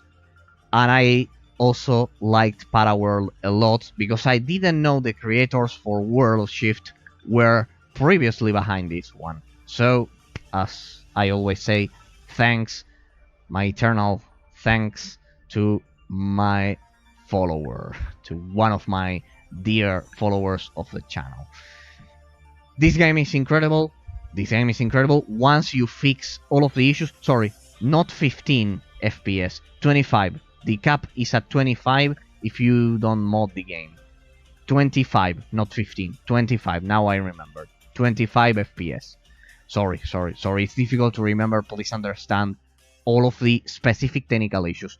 This one has a 25 FPS lock if you don't mod it. As I've said, you have to go to the German forums, follow a pretty detailed process. Don't worry, I think it's in English. If I could do it, it's certainly in English. But you have to follow the steps very carefully and apply them to the gold version for Paraworld, which I don't know how you may be able to get it, because they say it in the forums, if I'm not mistaken, but it's only for Europe. It's a disaster. If you have the physical version, or I don't know. However, you may get the gold edition for Paraworld, and you get through the trouble of modding it with using the guide over at Paraworld and the German forums. I think the guide is in English once again. This game is an absolute jewel. You also have to press escape 3 times before launching it with the mod, but you will have a custom launcher which will allow you to play at unlocked resolutions and unlocked frame rates. Yes, the game has unlocked frame rates once you mod it. You go from 25 to 120, maybe. I think it was the cap, or 100 and I don't know. I think I could play it at 144 refresh rate. And it's a great game. I highly suggest it, especially if you liked World Shift, which is another game I'm going to showcase right now. It's made by the same people, I believe. Yes, but there's a lot of company name change. They changed the name for the company internally. It's very complicated, but it's the same. They have the same graphics and the same engine, I think. Highly recommended, but only if you have the time and the patience to properly mod the game to get more than 25 FPS, because otherwise it's unplayable. But if you are able to do so, this game is the best. It's considered abandonware at this point. Heroes of Annihilated Empires, another sad situation, because this game was also developed by GSC Game World, the creators of the legendary Cossacks series from Ukraine.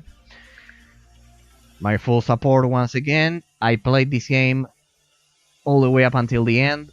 This game is good, but not as an RTS game, but rather as an isometric action RPG game, because it's much more similar to that. It's the classic Cossacks gameplay combined with medieval fantasy, a lot of things. This game is truly hard, especially because of the fact that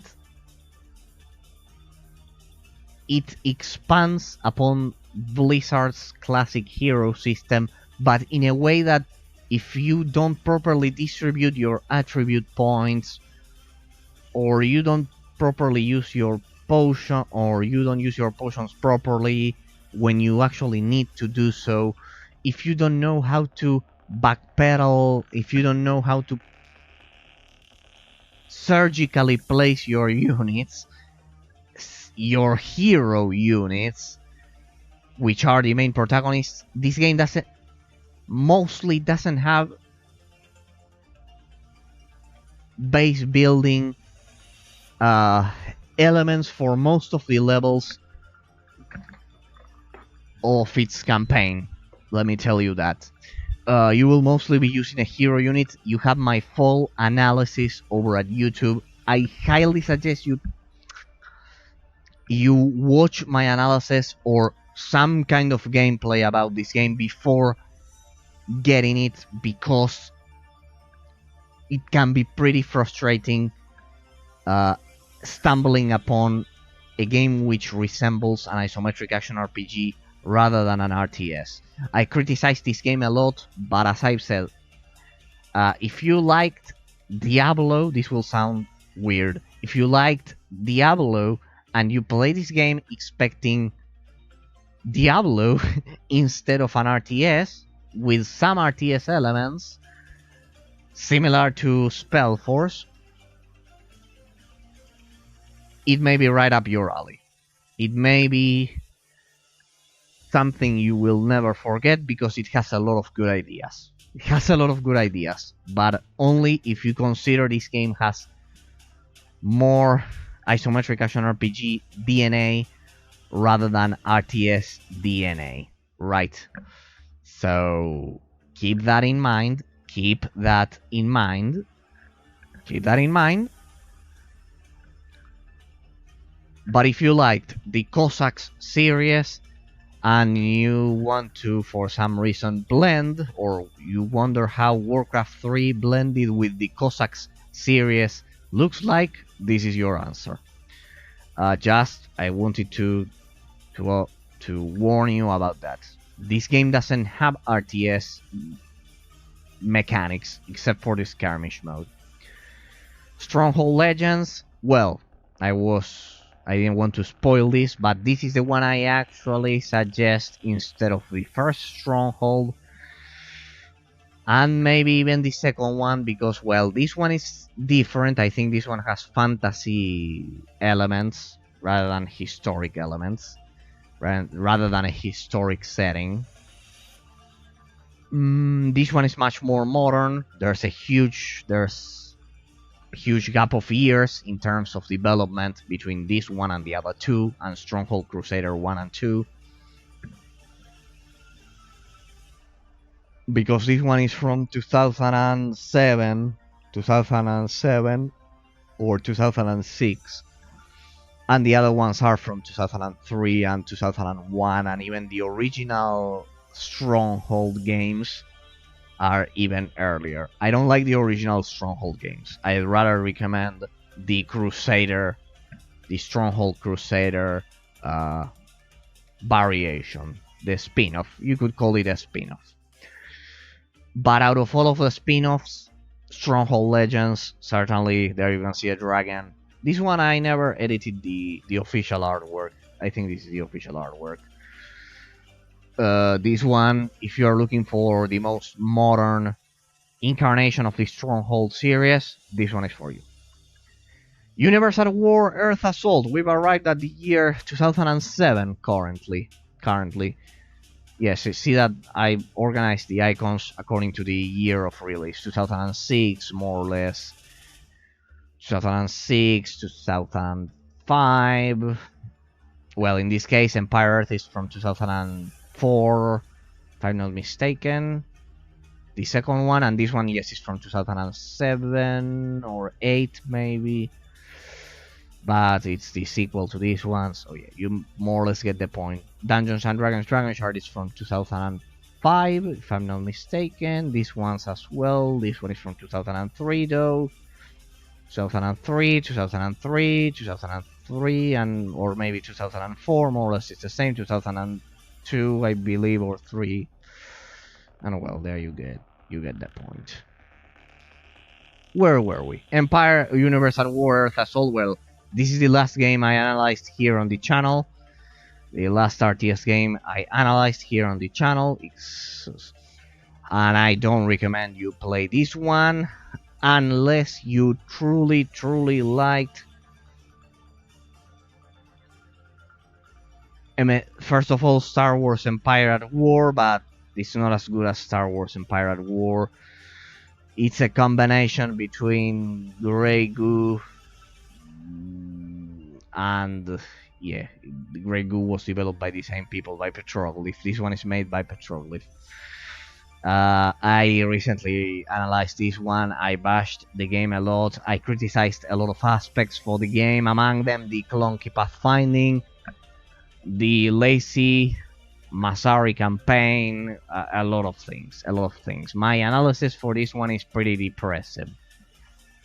Pretty depressive, but it's realistic. This game is flawed when compared to Star Wars Empire at War. At the beginning of my playthrough, I was pretty hyped, but clearly Petroglyph has a problem with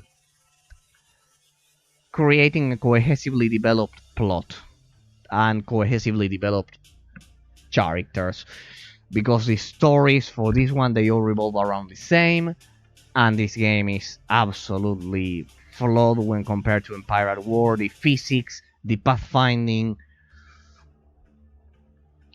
the gameplay mechanics are all better in Star Wars Empire at War. The base building here, it's very limited. It's better to simply not include any base building elements if you're going to implement them like they're implemented in this game.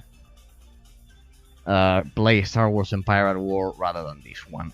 Or if you really want something similar to this game but corrected, go for Grey Goo. Supreme Commander, well, here we've got a problem because this game is absolutely legendary. You can play Universe at War at unlocked resolutions, and I think it has a 60 FPS cap after you... No. Yes, it has a 60 FPS cap after you mod it, and when I analyzed it, the animations are also hard-coded at 30 FPS, even though the camera panning movements, you can have 60 FPS. It's the same case as Star Wars Empire at War, but even worse, because since this game was absolutely ignored, we don't have the mods to properly fix it. Because I think the mods for this one fixed the game properly. Here, well, I don't know what I could tell you. I'd rather suggest you play Empire at War, and well, none of the Petroglyph RTS games have, let's say, a mostly epic campaign, because they usually abuse the conquest mode. Yeah, that's the truth of the matter. I would suggest Grey Goo, either Grey Goo or Empire at War. Just keep in mind, Grey Goo doesn't have a long campaign, so I'd suggest you buy that one for the skirmish mode. Supreme Commander, also made by gas-powered games, if my memory serves me right. Made by Chris Taylor as well. Chris Taylor, as I always say, you are one of my top developers. I highly recommend all games developed by gas-powered games, as well as those games which have Chris Taylor as the director, or I don't know, whatever role he may have fulfilled in those games' development cycles. Supreme Commander. As much of a fan as I am of this particular developer and gas-powered games, I could never get to play Supreme Commander. I know it's sacrilege. I need to urgently play Supreme Commander. I've watched a lot of gameplays. I played some skirmishes. I know how the gameplay system works, but I never finished the campaign. And that's a sacrilege, people. That's a sacrilege. I feel ashamed of myself for this particular case. I need to... This one and another one we are going to probably review in the future, in part 3 or part 4. I don't know how much it will take me to explore all of these games. Supreme Commander, pretty much, this is the precursor of a lot of games in which you use massive armies, and the base building is completely automatic at some point, and you just focus on a massive scale of war. So, but it still doesn't have real-time tactics elements. Positioning on the battlefield does not determine victory. And I think it's also this one or Universe at War. One of these two is the creator of the supper units, the concept of the supper units, if I'm not mistaken. If you know about any previous game to these two which had supper units, those massive supper units, tell me about it. They are featured right here in the Forged Alliance expansion and Supreme Commander 2, which I've also been unable to play, and I've heard and I've seen that this one is the best out of all of those three. The graphics may be a bit dated for this one, but it's still a gorgeous game, and I think you can play that at unlocked resolutions. Yes, you can, and unlocked frame rates, or at least 60. Not unlocked, maybe, but yes. And they, I didn't need to mod any of them. No, not at all. I did mod a bit Universe at War.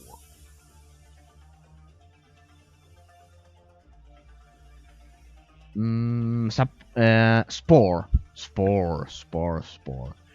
I'm still working on, or the community is still working on trying to emulate Dark Spore, which is actually a legendary game from Electronic Arts. I know that sounds unconvincing, but it is Dark Spore, which is an isometric action RPG in the same vein as Diablo, but this is the OG Spore.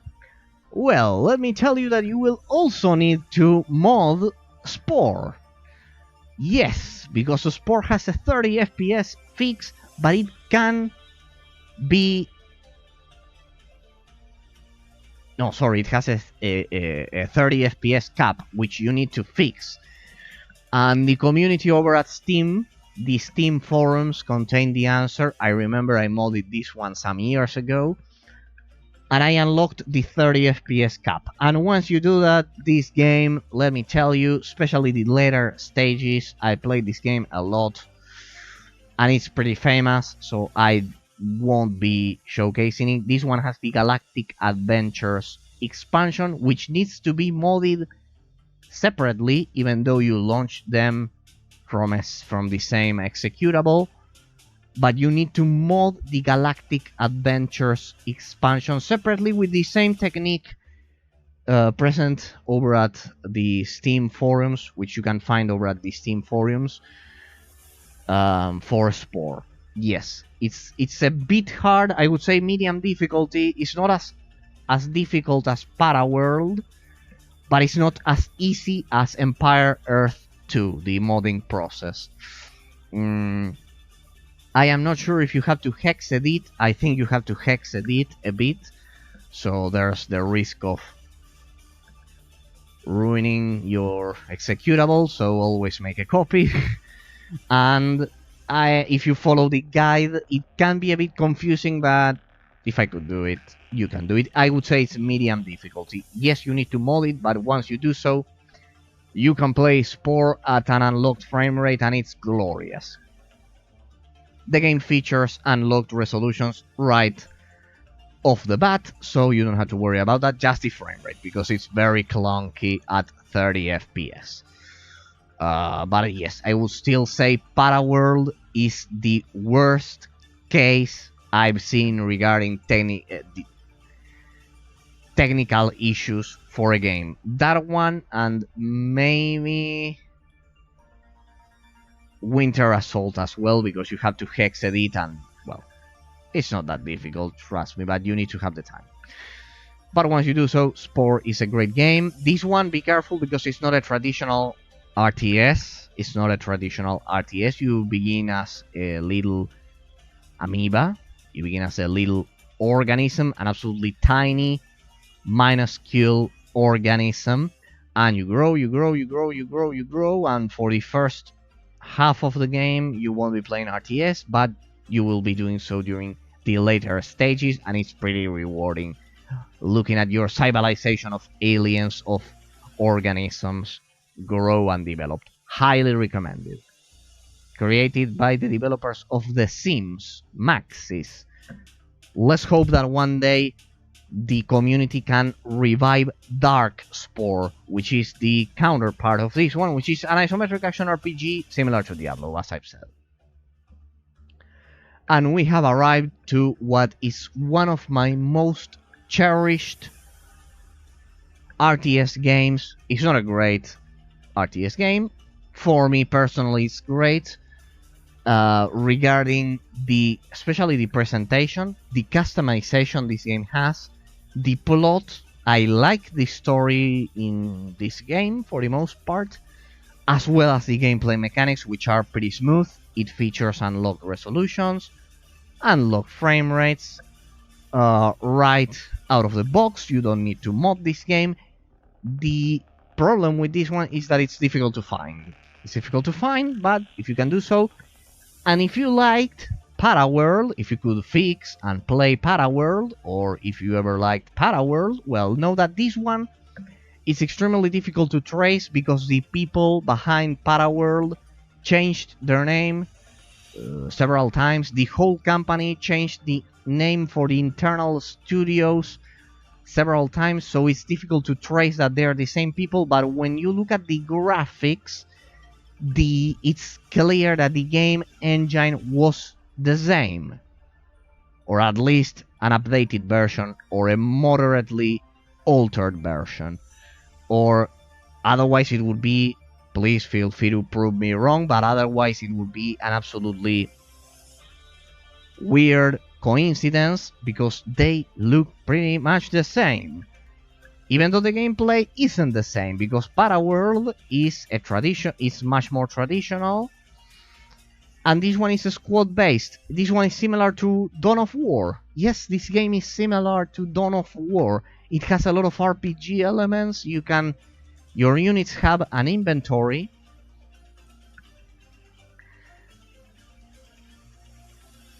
and they can grab different items from the map. So yes, this one is similar to Paraworld regarding the presentation, and regarding the gameplay, it's a mix between Paraworld and Warhammer Dawn of War. It uses squad-based combat, and it features kind of like a clone of the Space Marines race. So pretty much, if you liked Paraworld, if you could fix Paraworld, try World Shift. It doesn't have a lot of content, but one last thing. Remember to update this game to version 1.0.23, because otherwise you won't be able to play skirmish matches. One big flaw this game has, the artificial intelligence is stupid. It would be great if we had a mod if we could make the artificial intelligence for this game better. This would be a great game. This game has the same issue as Kingdoms of Amalur Reckoning. Great game. I love the graphics.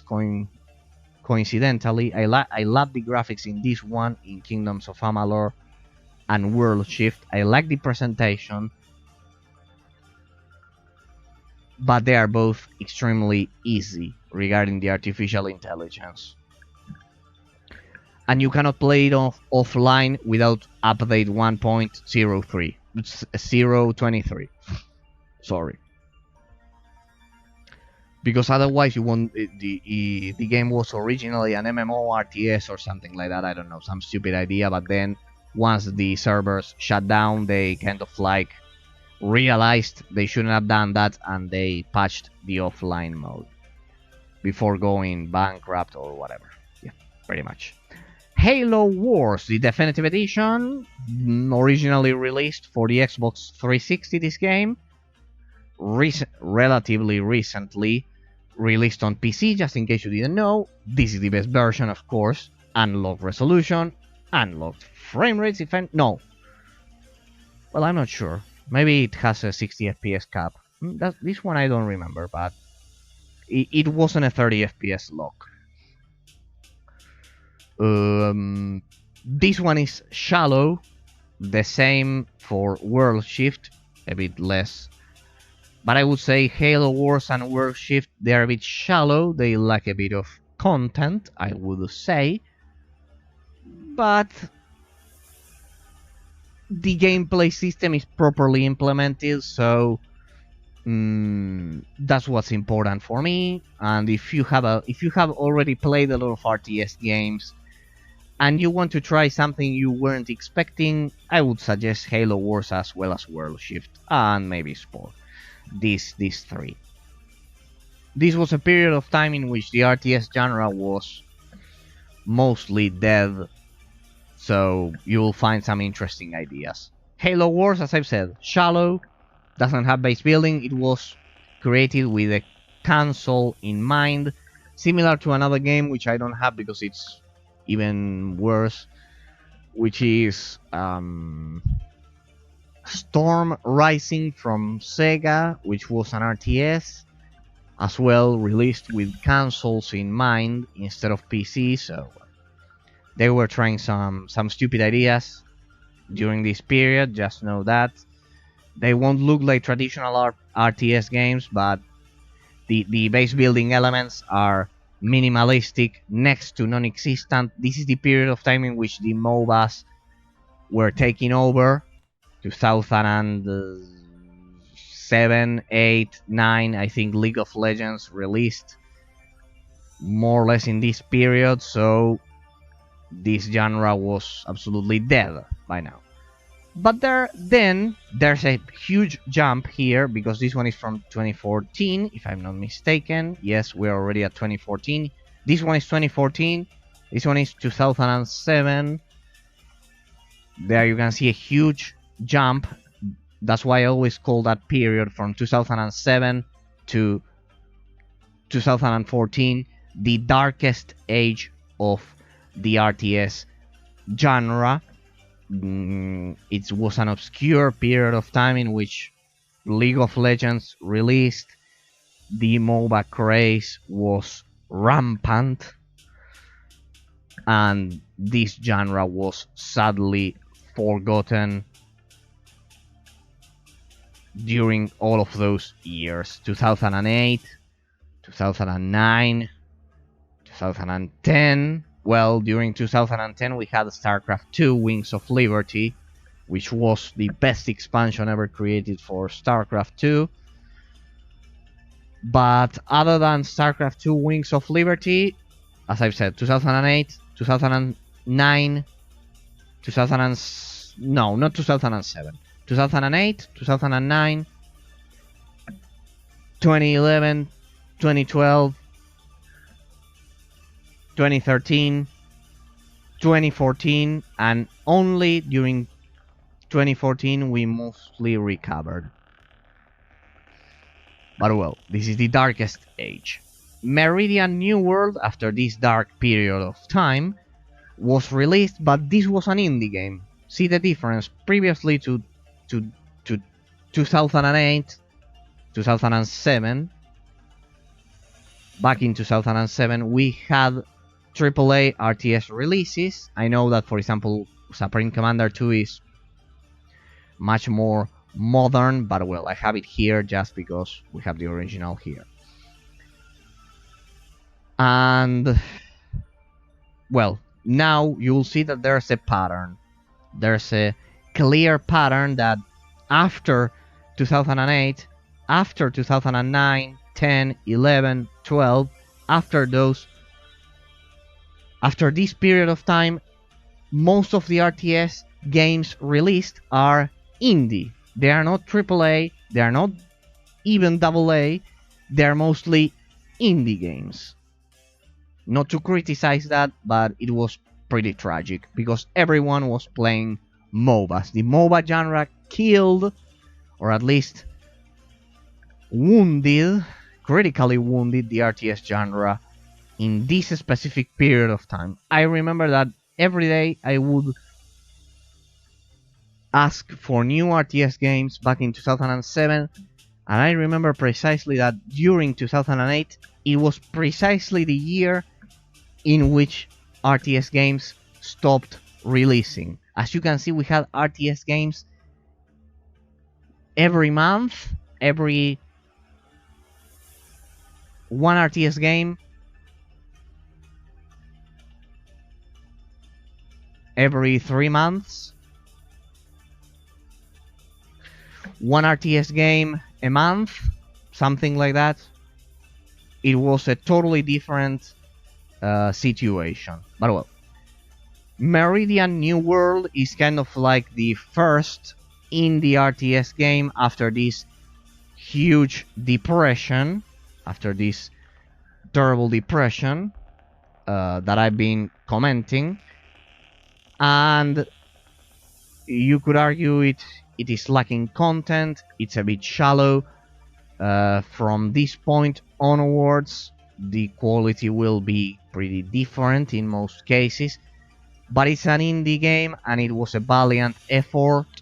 It was a valiant effort in reviving the genre. The same for its second entry, Squad 22. I'm going to showcase these two because it was very valiant creating these two games after the huge depression that I've been mentioning of the RTS genre. We should always praise that they, even with all of the problems and the lack of popularity of the genre, they went on to release these two RTS games. The same could be said for Nightside, which is also, it has nothing to do with the previous two, even though the icons are pretty similar with regarding the colors.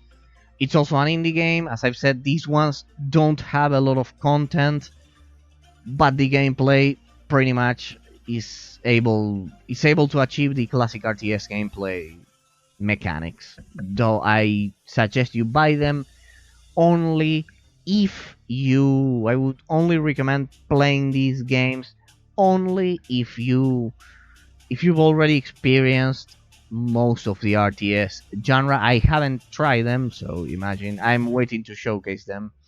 But I watched some trailers and they have a good presentation. The graphics are not bad, and they have the pathfinding is mostly fixed by now. In this period of time, the pathfinding is mostly fixed for all of these games. I don't remember any kind of issues. That's always something positive. And probably the last one of this first wave of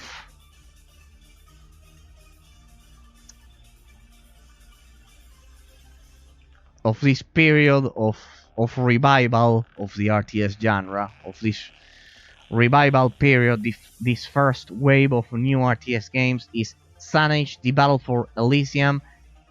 Contrary to the previous three, I think this one was made by a team with a bit more of experience. This one is 2D. And this game, while I also haven't been able to play it a lot, this one has unlocked resolution, the same for the other ones. It's pretty modern. While it's 2D, the pathfinding system is pretty good. I think the difficulty for this game is pretty well balanced, if I remember correctly. It was difficult for me to find the proper custom icon for this one. And the Sunage, The Battle for Elysium, is what we could possibly call, it's an indie game, but it's kind of like close to the AA level threshold, let's say. It's close to a AA. Even though it's 2D, contrary to the other ones which are 3D, but this one is much more similar to StarCraft, let's say. It follows that. It's sci-fi, it's science fiction, warfare, and those things. Speaking about that, we have a pretty similar entry with this one. Oh, this one.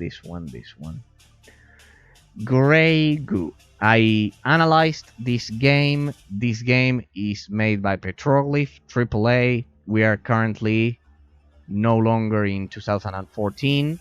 That was here. We are. This one has a remastered version or something like that. So get that one. Grey Goo. If you want to experience this first wave of new RTS games after the depression, to see the effects the MOBA genre had on RTS, how it completely obliterated the RTS genre, how it left my beloved genre, our beloved genre, on the brink of destruction. Play this first wave of games. Meridian Squad 22, Nightside, and Sun Age: The Battle for Elysium. I am still trying to find games from this period after this huge depression, and they are extremely difficult to find because of how small the budgets for those games were, because it was exactly the release of League of Legends, the MOBA craze, the other one, the Heroes of New Earth, and then, well, it came Dota 2, and, well, what could I say about it? At that point, the RTS genre was mostly dead. But I somehow tried to make these survivors kind of like stick together. I have all of them registered here for future generations. Grey Goo, developed by Petroglyph. This game, it's similar to StarCraft regarding its aesthetic. It's science fiction, 3 races, pretty similar to StarCraft 2. But the gameplay is that of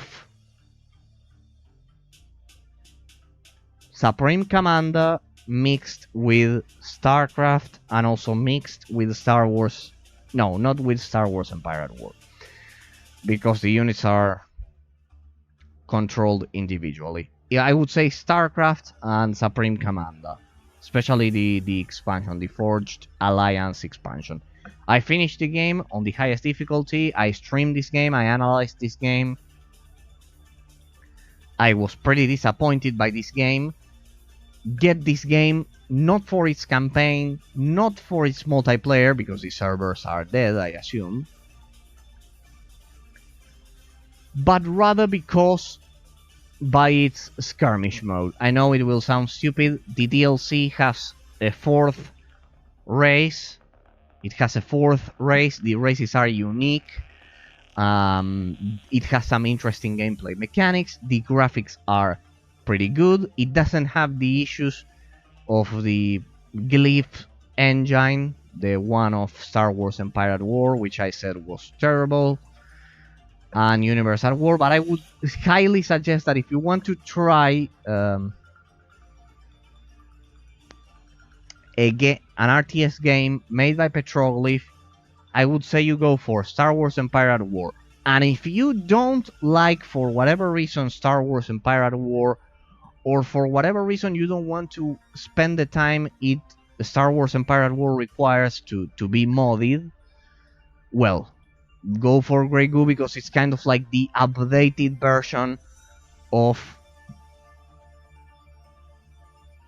what Petroglyph has to offer. That's the truth of the situation. You will be missing Star Wars Empire at War, but, well, it's better than nothing.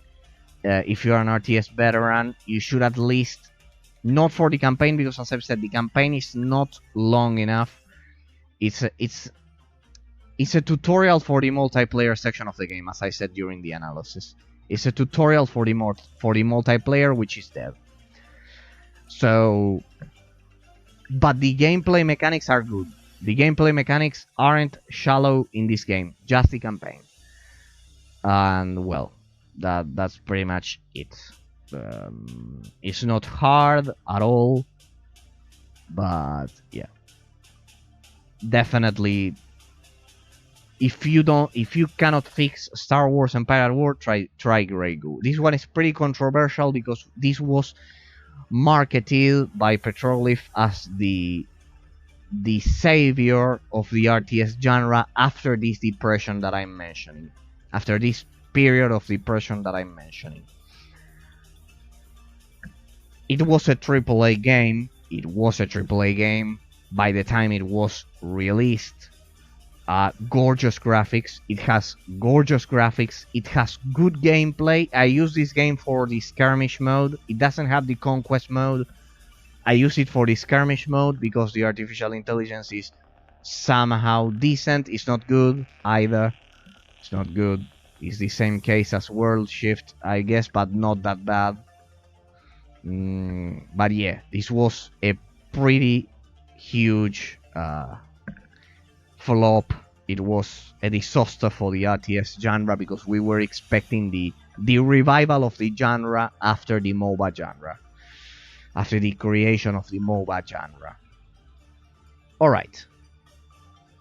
Then we have Ethereum. It has nothing to do with the cryptocurrency. Ironically, this was released on the same year as the cryptocurrency, 2015. Yes, it's one of those coincidences that humanity has. The original icon for this one is pixelated, so I changed it for this one. It's difficult to find. This one was developed by Focus Home Interactive. This is a double A game. This one is you probably, yes, you will remember this. Do you know about Battlefleet Gothic Armada? Warhammer Battlefleet Gothic Armada 1 and 2. They were pretty successful. Well, you wouldn't guess what they did first. Yes, they created this game. They made this game. This is the original game made by the team at Focus Home Interactive. I think it's a French team. And this game is made by the creators of Battlefleet Gothic Armada 1 and 2. This game has a severe balance issue. Play with the consortium. Play consortium against consortium. The other two races are... I pretty much finished this game as well as Grey Goo. This one not on stream, but I finished it. This one has next to no content. It has a very shallow conquest mode. You can play skirmish, but this one has no... It has gorgeous graphics, but no content at all. Just a skirmish mode. Grab Ethereum and Grey Goo if you want. If you know, you will enjoy the skirmish mode, because the skirmish mode for this one is pretty hard. And if you want to make it even more unfair, play with a different race rather than the consortium. Other than the consortium. If you are playing consortium, it's OP, it's absolutely unbalanced. Either play with the other two races, or play consortium against consortium, or I don't know. It's pretty basic, the gameplay is shallow, but it's tough, and I like that. It has gorgeous graphics, and I like that. It has super units, and I like that.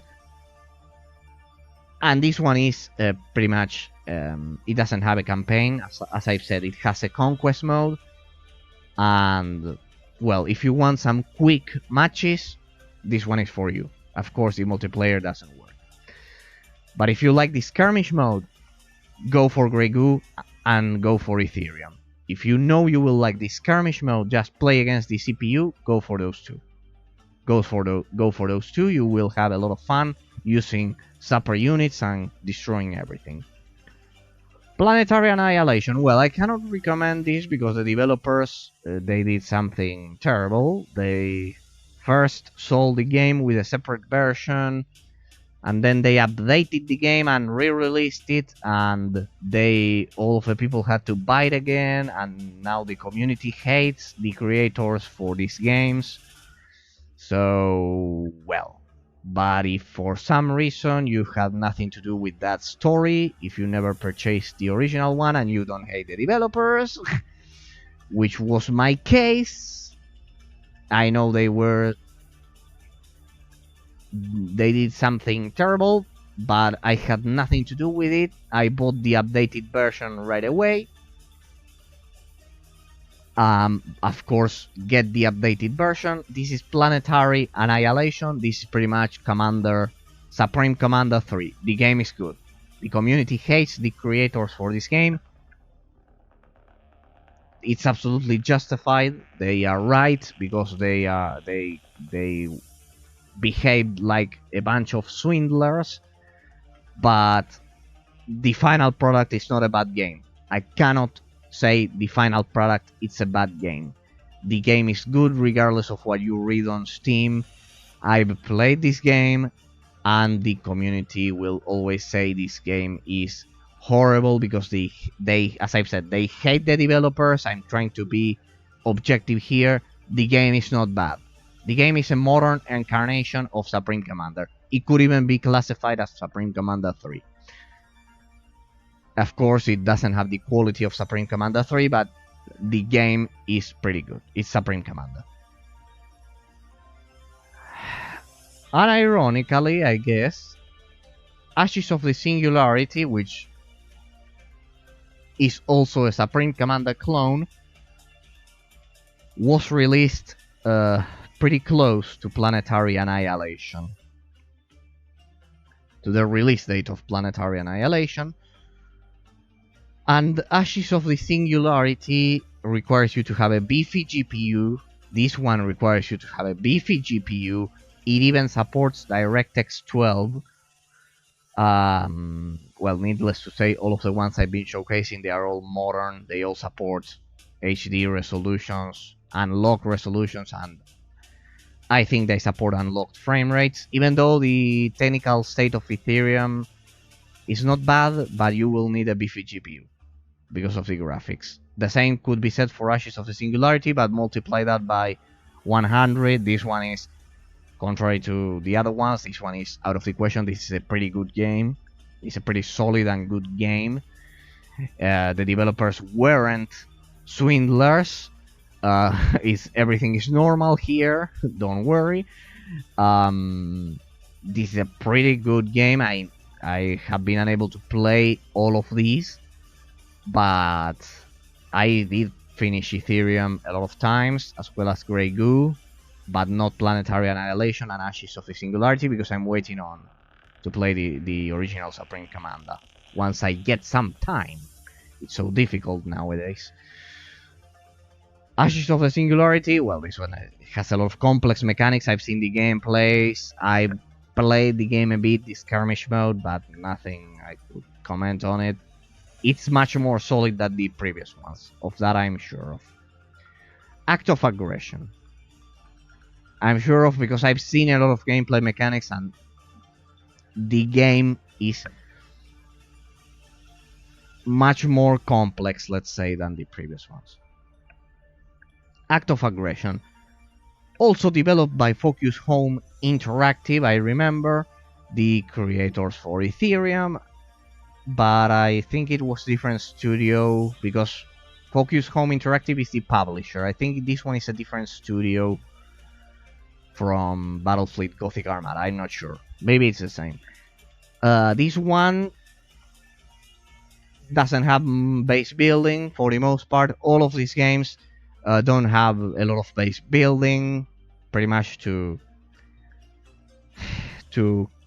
cater to the audience created by the MOBA craze post 2008, post League of Legends, after the MOBA craze. All of the games don't have complex base building mechanics, and this one is the same case. In this one, I think you control battalions instead of individual units, contrary to the other ones. It doesn't have the scale of these two. These two are just like Supreme Commander. And this one, it has some base building, not complex, but it has some. I would say it's similar to Company of Heroes, but without the real-time tactics elements. Positioning on the battlefield does not determine victory. I played some skirmishes, pretty simple, good graphics, shallow as well as all of these games,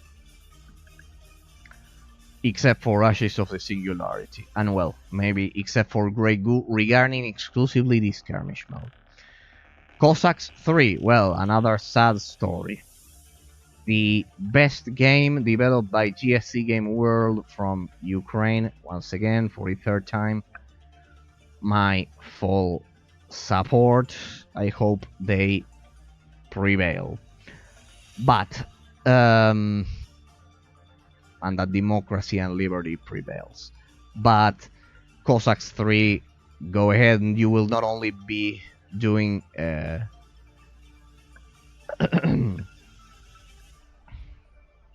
great service to the global situation, but also this game is great, independently of what we are living, the conditions we are living in right now. The worldwide situation we are experiencing right now. This game is an absolute classic from 2015 as well. This is the best modern RTS game released to date. If I had to choose, this one is the best modern I'm saying post 2014, or well, post 2008, because this was the dark period. I still need to look if there's some kind of survivor of the RTS genre during that period, but I could never find one. I highly suggest, it's absolutely mandatory that you, if you like the RTS genre, of course, that you play Cossacks 3, even if you haven't played Heroes of Annihilated Empires, even if you haven't played American Conquest and American Conquest Fight Back, even if you've never played Cossacks 1 or 2, no, go straight for this one. Play Cossacks 3, people. This game, it's a beacon of hope and proof that the RTS genre should have survived the MOBA invasion. And that it should have created some great experiences. This game is classic RTS gameplay. You don't need to mod this game. It has gorgeous 2D graphics. It uses the same engine. It uses an updated version of Heroes of Annihilated Empires. This game is the best modern example of RTS done right, of the RTS gameplay mechanics properly implemented, of properly implemented RTS mechanics. All right, so I suggest you grab this one, because it's a personal recommendation. This one won't disappoint you. It has a lot of content. The skirmish mode is pretty solid. The artificial intelligence is pretty solid. The game is hard. It's solid all around. Like the Roman Empire in Total War, the description. It's solid all around. If you want a modern RTS experience, Cossacks 3 from 2015 will satisfy all of your needs. Classic RTS gameplay mechanics, as I've said. 8-bit armies, well, Petroglyph Strikes Back should be called, because after a lot of years, Petroglyph is back. I haven't tried this game. I'll be honest with all of you. I'm afraid of what I could possibly stumble upon. As you can see, the graphics are 8-bit. We can see the lack of budget by now, the absolute destruction of the RTS genre. But I've heard and I've seen that the gameplay mechanics for this one are decent. It has base building, it has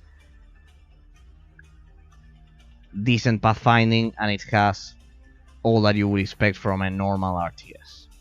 Dungeons 2 and 3, well, these ones aren't classic RTS games.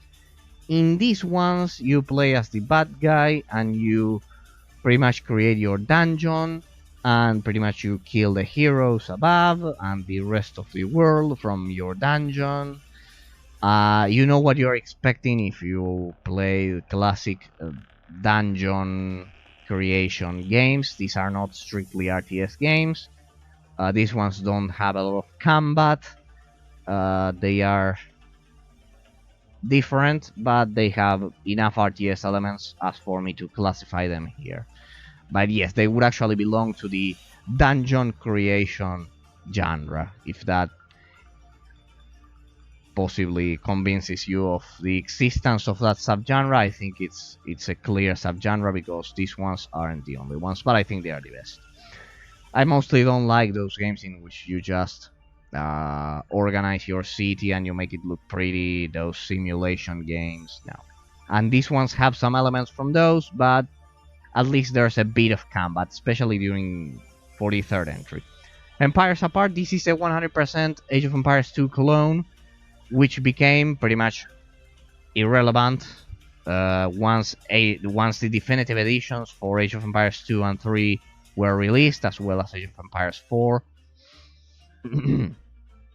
But if you have already played through all of the Age of Empires games, Empires Apart is pretty much the same with pretty basic graphics, smooth gameplay mechanics, but pretty bare bones graphics. They don't have a lot of textures, but I guess if ain't broke, don't fix it. There's no need for you to fix it. It's a blatant copy of Age of Empires. So if you like Age of Empires, you'll probably like this one. Well, Golem Gates. I have mostly forgotten about this game. I haven't played it, of course. There are way too many games in here for me to play them all. Golem Gates. Damn, I don't remember about this one. It's probably my only blind spot out of all of these 1200 and plus games. Well, Golem Gates, I think it used... no, I don't want to lie to you at all. No, I cannot remember this one, but if I placed this game here, it's a classic RTS game. I don't know if it used cards or something like that, but the combat was real-time strategy. But yeah, I cannot remember honestly about this one. This one was recently released, and I would need to Google this one. But if it's here, it's not a bad game, and if it's here, it has classic RTS gameplay mechanics. So, and I remember this one had pretty good graphics as well, contrary to Empires Apart. Forged Battalion, Petroglyph Strikes Again Part 2. Well. This one is better than 8-bit armies, according to what I've seen.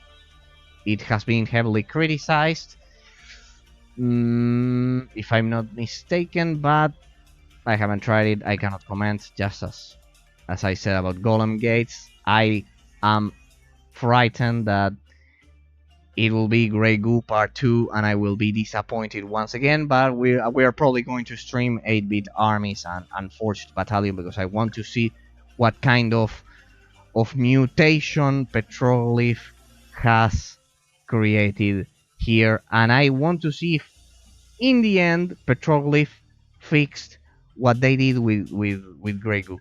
Needless to say, I'm saying all of this, I deeply admire Petroglyph games, and I loved Star Wars Empire at War, and I just think it's a pity that they never kept their legacy alive with another AAA RTS game after Grey Goo. They clearly made a terrible mistake with Grey Goo.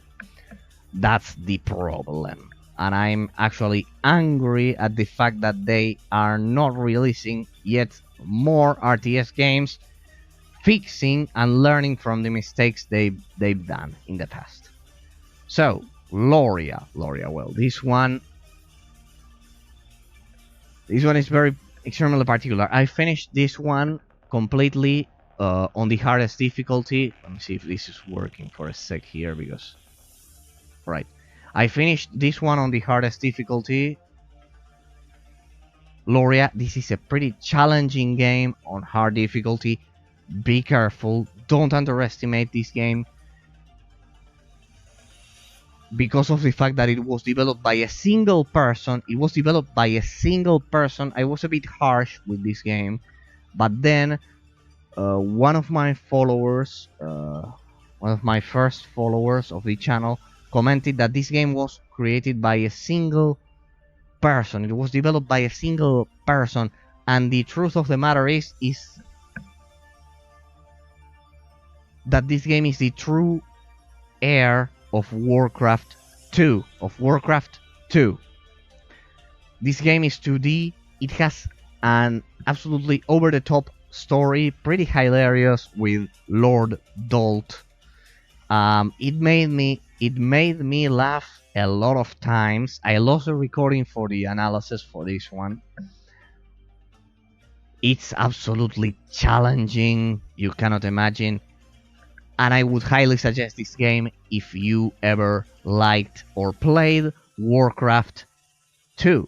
If you ever played Warcraft 2, or if you're a fan of Warcraft 2, Loria is absolutely made for you. It's a love letter to all of Warcraft 2 fans. It's 2D.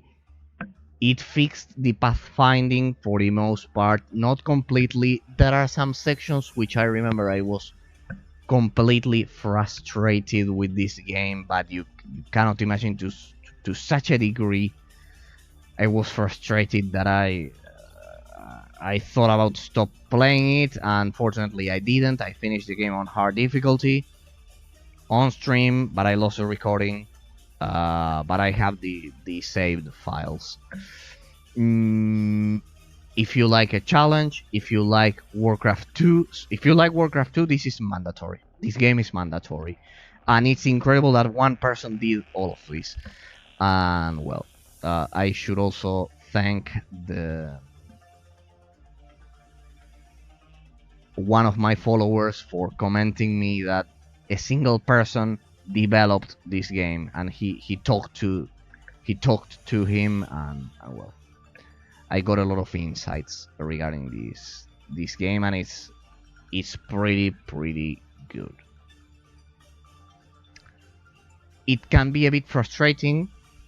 It's hard, and it can be a bit frustrating regarding the pathfinding, but not in the middle of an open battlefield, but rather narrow passages. Yes, narrow passages are have some slight issues, but it's not something game breaking. Ancestor's Legacy. Well, this one is the latest AA released RTS game. This one has a lot of squad-based tactics. This one is actually played in squads. This one has had a bit more of success, if I'm not mistaken. It has good graphics, 3D rendered graphics, which look pretty gorgeous, pretty good graphical effects. And Ancestor's Legacy, I haven't had the time to play it as well, contrary to Loria, but I would suggest this one according to what I've seen. If you like squad-based gameplay, let's say Company of Heroes or Dawn of War, but this one doesn't have real-time tactics elements, so I think it doesn't have a lot of base building. I don't know. I don't want to say something stupid because I don't know. War Party, the same. I cannot say, but it's also a modern suggestion. I think this one uses dinosaurs as well, similar to Paraworld, but I haven't been able to play. The modern ones, I usually haven't been able to play them because I first want to play all of the classics, and they are a lot from different genres. Bannerman, pretty much the same story. This one is much more similar to Age of Empires. Just check out some gameplay for this one. I know, and then Cannon and Conquer, Petroglyph Strikes Again. This one is like They Are Billions. This one is not a pure RTS game. This one is like They Are Billions. This is a tower defense mixed with RTS elements, but I would still say the RTS elements are a bit more predominant in here when compared to They Are Billions, so I place this one here. Be careful with this game if you're looking for an RTS game, but if you like the tower defense genre, I guess one could argue you could get this one, but first of all, play They Are Billions. They Are Billions is much better in every aspect. This is what I'm talking about. If Petroglyph would simply create a good RTS game with a proper campaign, which isn't a tutorial for the multiplayer section of the game, I am sure they will be successful, because I love that company and I loved Star Wars Empire at War, and they have talent, they've got a lot of talent, they just need to fix the campaign, and they need to eradicate the idea that the campaign is a tutorial for the multiplayer section of the game. A Year of Rain. Well, Warcraft 3 clone, yes, I played a bit of this one. People hate this, the developers for this game as well, because they abandoned the project, apparently. But I will argue that while yes, the game has been abandoned, it has, first of all, good graphics. If you liked Warcraft 3, this is pretty much the same. If you liked Warcraft 3, this could be a good option for you. If you don't mind a game that has been abandoned, or maybe they finished it and they simply thought their game was finished. Pretty much that's the story. Classic Warcraft 3 gameplay mechanics, the classic hero system from Blizzard, good graphics. So if you want the most modern Warcraft 3 clone, go grab A Year of Rain, because it can hurt. It can hurt. I disagree that we should bash this game just because they eventually abandoned it, because for the most part the game seems to be finished. I don't know. You can play the skirmish mode. Yeah, the artificial intelligence could be better, but you can play the skirmish mode. I don't see why. If you love the RTS genre, having a modern Warcraft 3 clone is always good. The case of Loria is totally different. While this is a Warcraft 2 clone, it's actually a true heir. This one has a lot of quality. And, well, that one is a pretty good game. It's not a clone. I think it's a successor. A pretty valiant successor. And then we have Five Nations, which is the latest game recommended to me by the same follower who told me about the developer of Loria. And he told me Five Nations was also a good game. It has a 1080p resolution lock, or it had it up until recently. Now I think they removed it. Yes, they fixed it. The developer fixed it. This one is pretty much StarCraft 1 Brood War. Yes, this one is pretty similar to StarCraft 1 Brood War, kind of like in space, with a lot of space stations. Pretty cool. This one has solid gameplay mechanics, just like Loria, just like Grey Goo, even though the campaign for Grey Goo was terrible. I don't know about the campaign for this one, and the artificial intelligence, according to what I've played, is a bit better than the ones that I've seen so far. Gameplay mechanics, pretty much StarCraft Brood War. Not as complex, I guess, not as polished, but it's a great alternative that I would suggest. After playing some skirmish matches, I would need to analyze the game to give you a more complete reference, but well, I cannot play all of these games.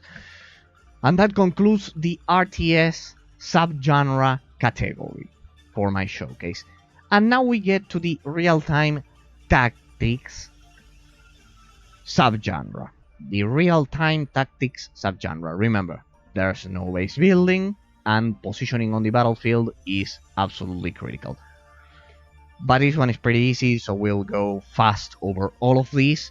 I will just say that the RTS genre, if you know about any RTS that I am lacking here, mostly those who have been released during this period of time after 2007 and before 2014, I would highly appreciate it. in the comments in case you are watching this as a YouTube VOD. Or any RTS which is fairly modern, which is fairly 3D. For example, things like World, things like Ancient Wars Sparta, because these are great games. They are relatively modern and they are gorgeous regarding the graphics. I love those those 3D graphics from RTS games from 2007, 2006, 2005. If you know about any of them, if you think I missed any of them, please tell me. I will completely highly appreciate it. For example, this one, Five Nations, was recommended to me by this follower. Paraworld was recommended to me by another follower. Previously to that one, I was told about the story of Loria. I had the privilege of speaking to one of the developers for Dungeons and Dragons Dragon Shard, War of the Ring, and Battlegrounds Winter of the Wolf, with a lot of interesting and highly detailed insights. So it was a pleasant surprise to discover Five Nations in the end, and well, let's hope the future of the RTS genre is much better. I'll continue supporting it by showcasing all of these forgotten gems. But if you have any other all of these forgotten RTS games, but if you have any other RTS, classic RTS game, which you think is, wait, this is a great game and you never mentioned it, well, tell me, because I am kind of like freezing this collection in time. I want to have this collection frozen in time, just so the legacy of the RTS genre isn't lost, because here I have a reference to quickly recommend to anyone. Alright, the real-time tactics genre. All of the Total War games. I told you we would go over all of these pretty fast. This is the remastered version for Rome. Medieval 2, the gold edition. All of them are the gold editions.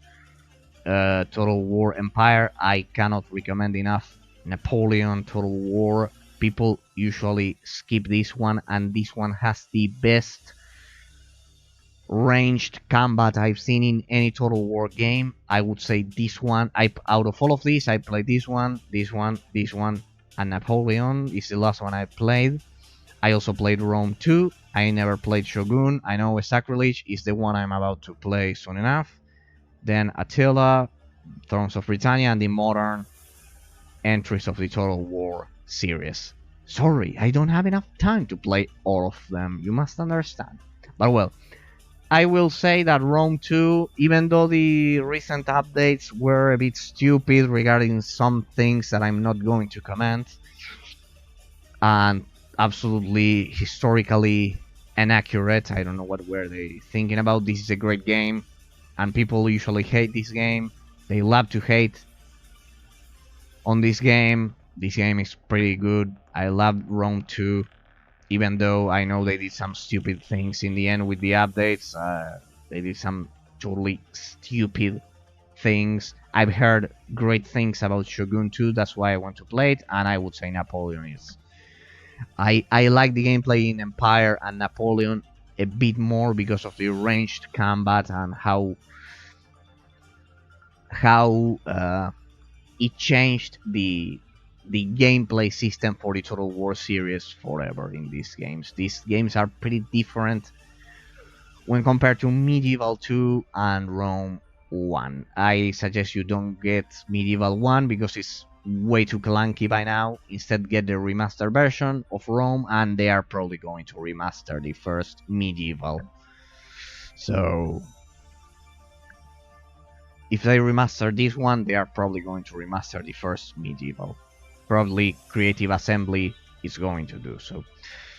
I highly suggest you don't overlook Napoleon and Empire, but especially Napoleon, because Napoleon fixes most of the issues Empire had. Empire has some bugs, that's why. So this one is an absolute beast. This game,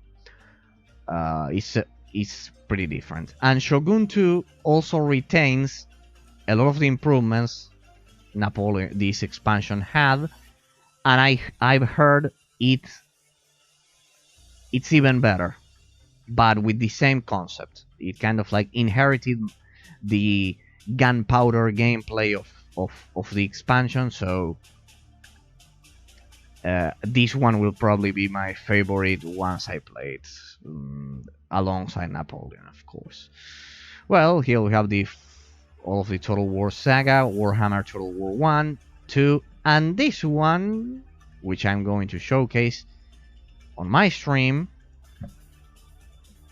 earlier than you think, because it's going to be either the next one or the other one. It's Warhammer Mark of Chaos Battle March. This game is kind of like Total War Warhammer before Total War Warhammer even existed. Pretty much that's it. Yes, it's not made by Creative Assembly. Battle March is the expansion. Of course, unlocked resolutions, unlocked frame rates by now on every game that I've been mentioning up until this point. This is kind of like Warhammer Total War 0.5. I don't know how to describe it. It's pretty much the same, but with slightly different gameplay mechanics, but it's just like Total War for the most part. The campaign is pretty good. It has some hilarious dialogues. I love how the game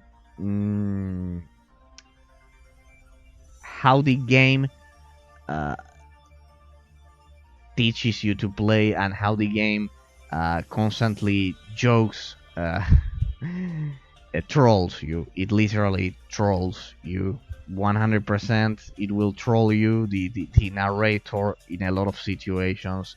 That's why this game is pretty adorable in some kind of weird way, because it will constantly interact with you. It will constantly break the fourth wall. It will transcend the screen and tell you what you should be doing and those things. But as for the rest, it has a pretty good and serious story. The orcs. This is not 40k.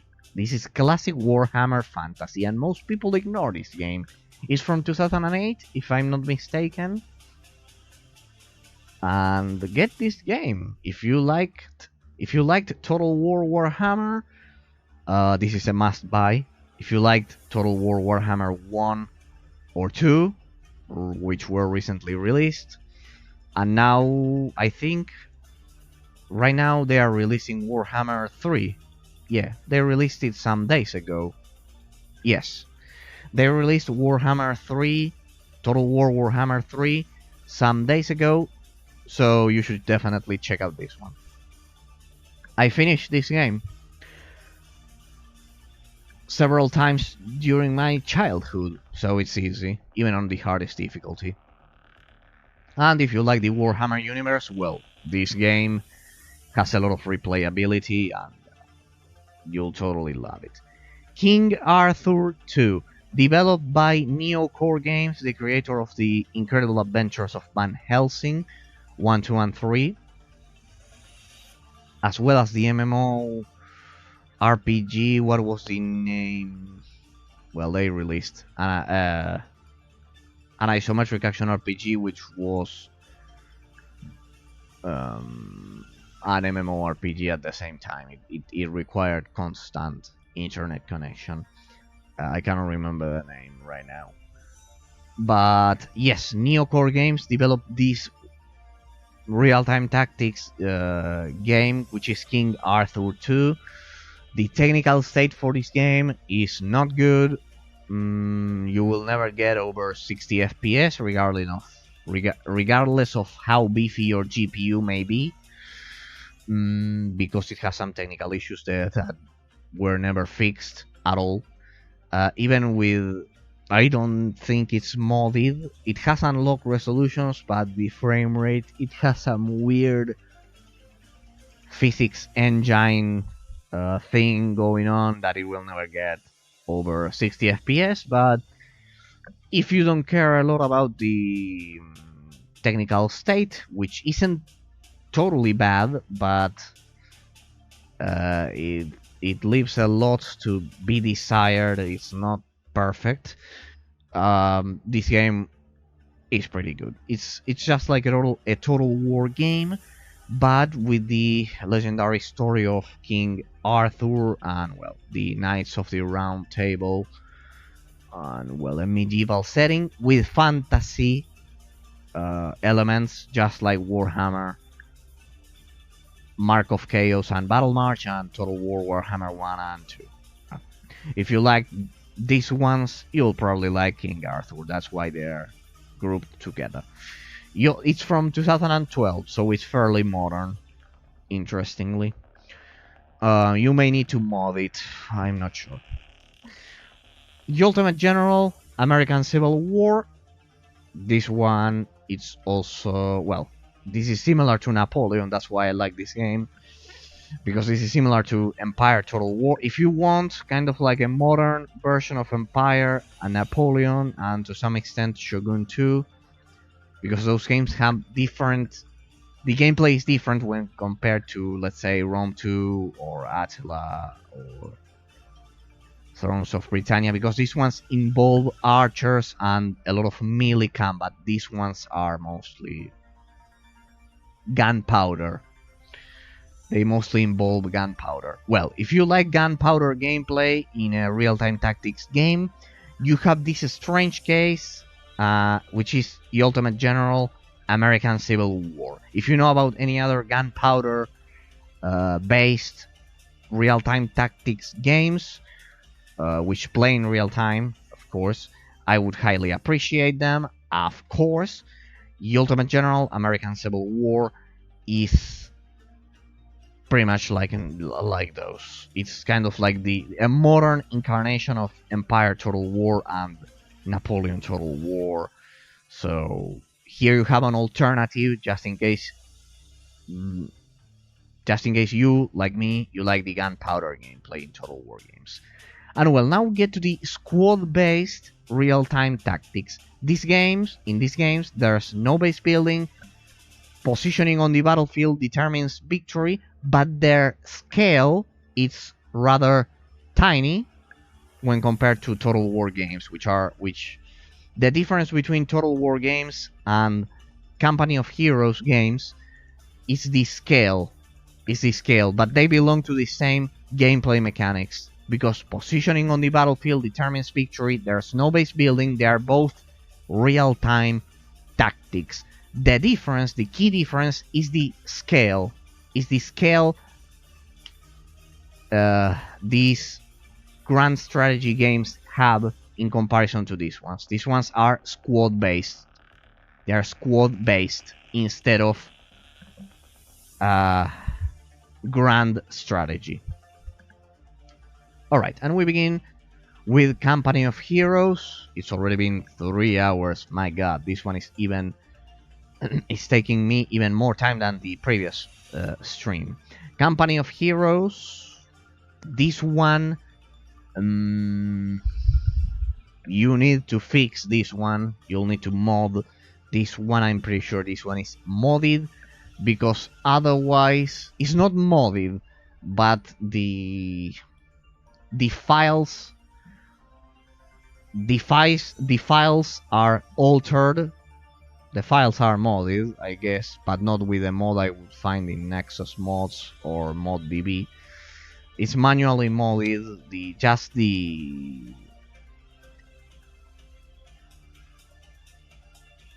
The resolution and the frame rate. I think you need to unlock the frame rate by modding the files, some of the files for the game.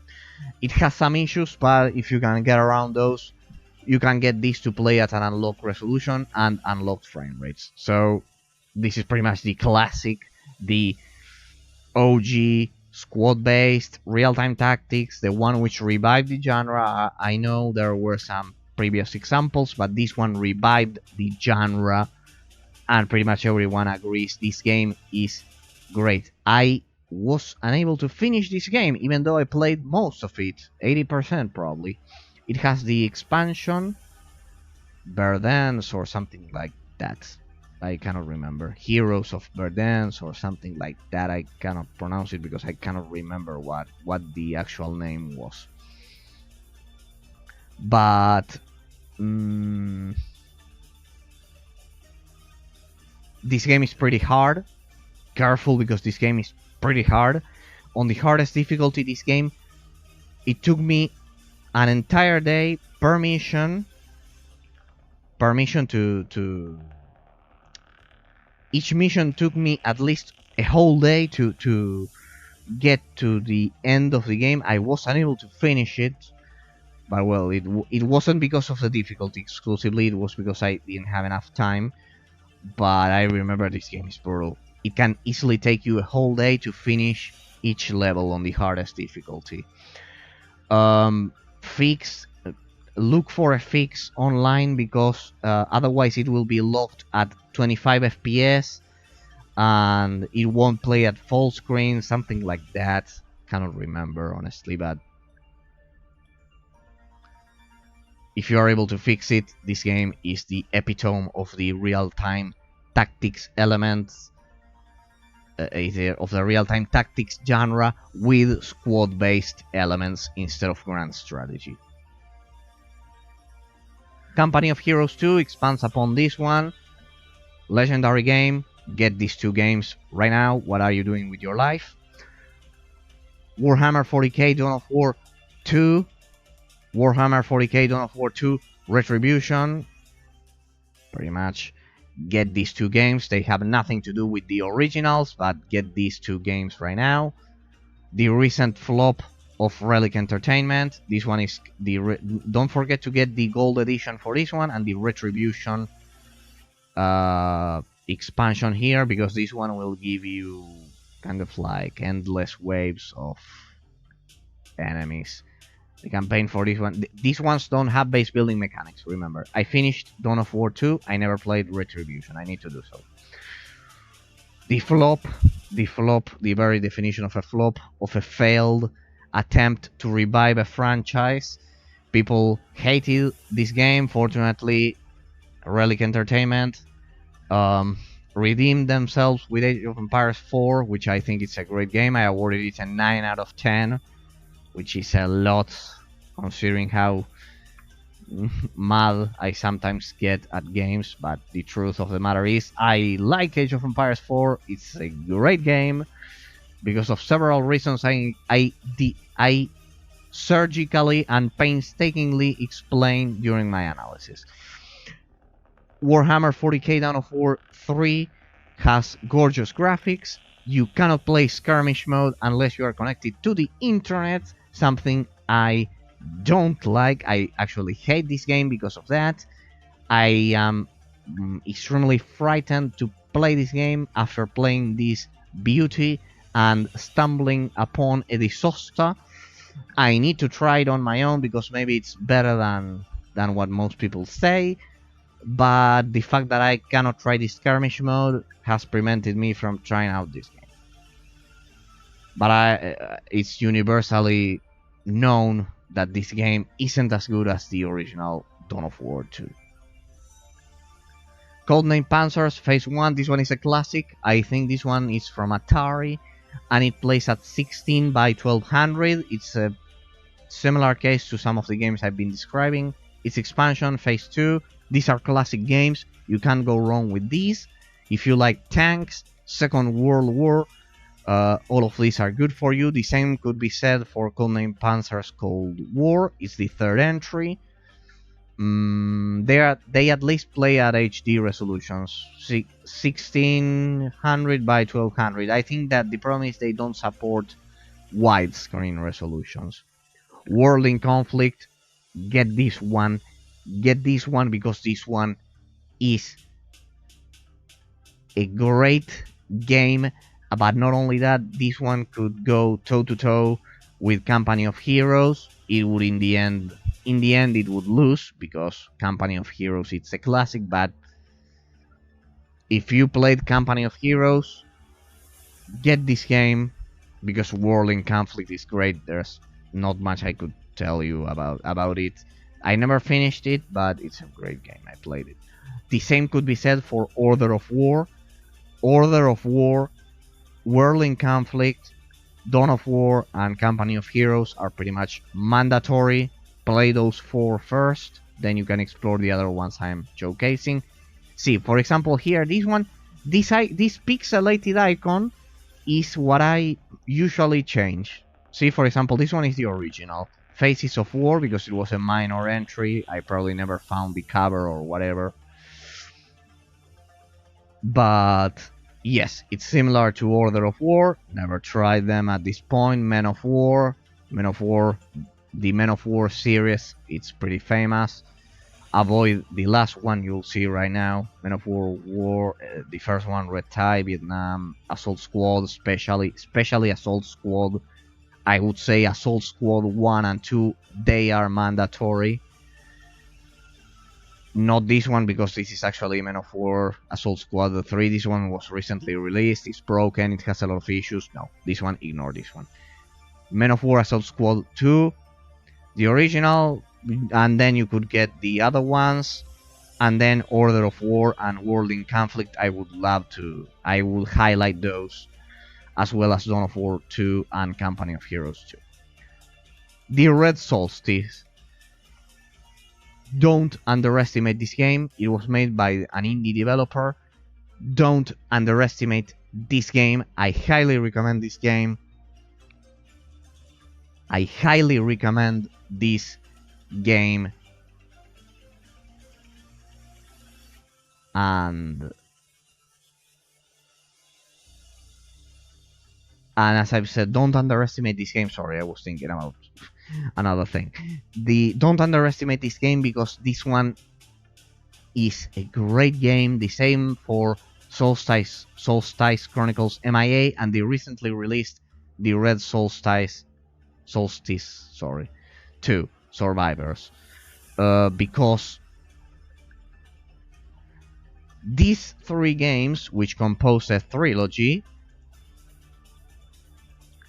are recent examples of squad-based tactics, real-time tactics, mixed with RPG elements, with light RPG elements, done right. These games are perfectly executed. You have to survive zombies in this case. The same could be said for this one. I haven't been able to play all these 3 a lot, but the few hours I've played of them, they are all great.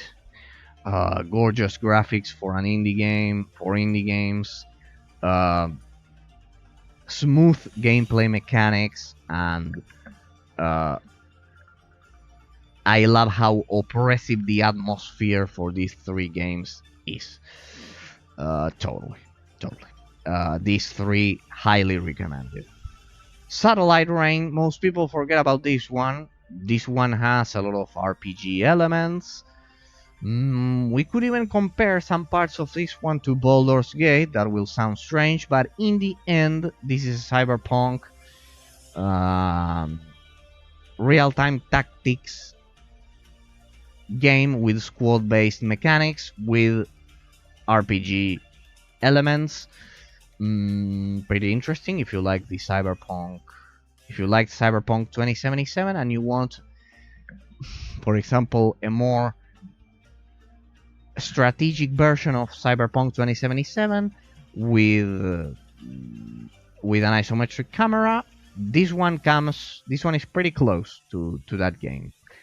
And we are about to reach the end. We have Call to Arms, which is another real-time tactics game from World War II.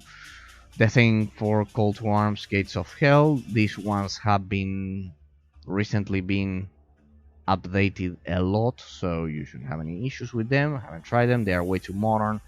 Shadow Tactics, Blades of the Shogun, this one has a stealth mechanics. It's from feudal Japan, and if you like the Commandos series we're going to showcase right now, this game is right for you. It's It has a feudal Japan settings, and you get a lot of different characters, and you use a stealth with combined with real-time tactics to kill enemies and progress through the game. 70 days long gone, the same.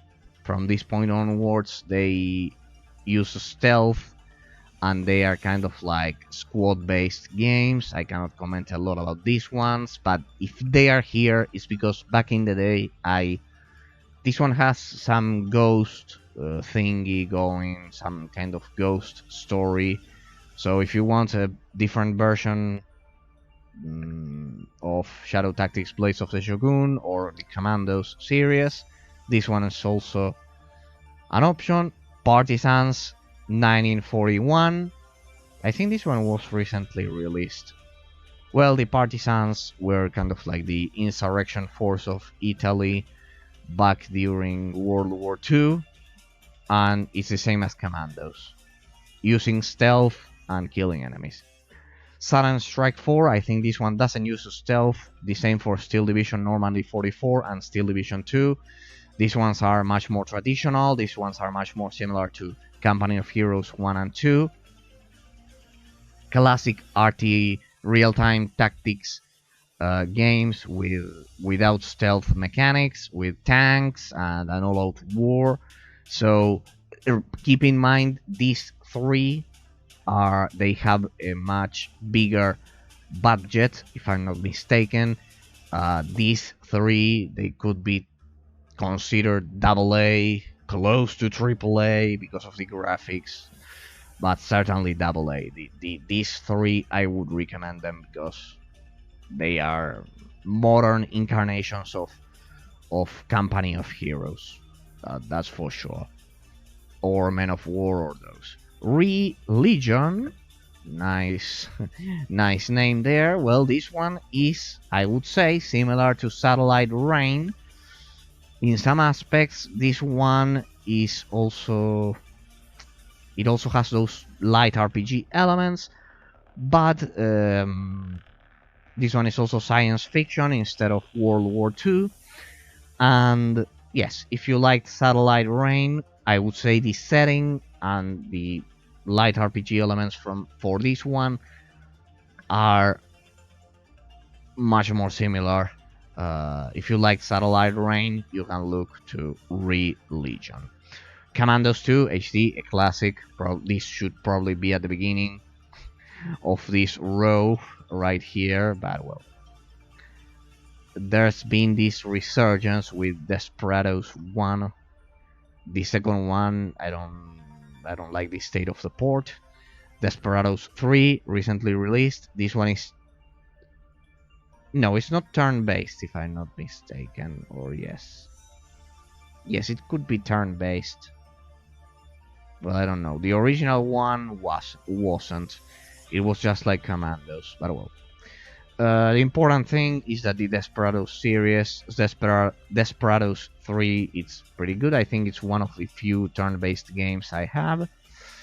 Iron Harvest 1920. People like to criticize this game. This game is great. Go grab it right now. It's the most modern incarnation of Company of Heroes. But with this game was extremely expected by me, at least I was expecting this game a lot. It didn't disappoint. It's a great game.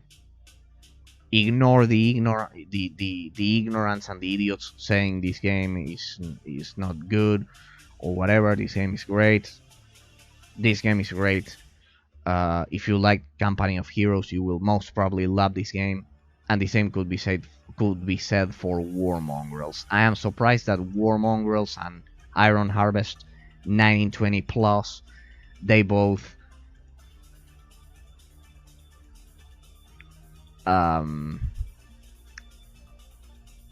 revived modernly the real-time tactics genre to this degree, because they look awesome. They are gorgeous graphically in my eyes. and these two are clearly AA, AAA quality. The same for Steel Division 1 and 2, and Silent Strike 4. Alright.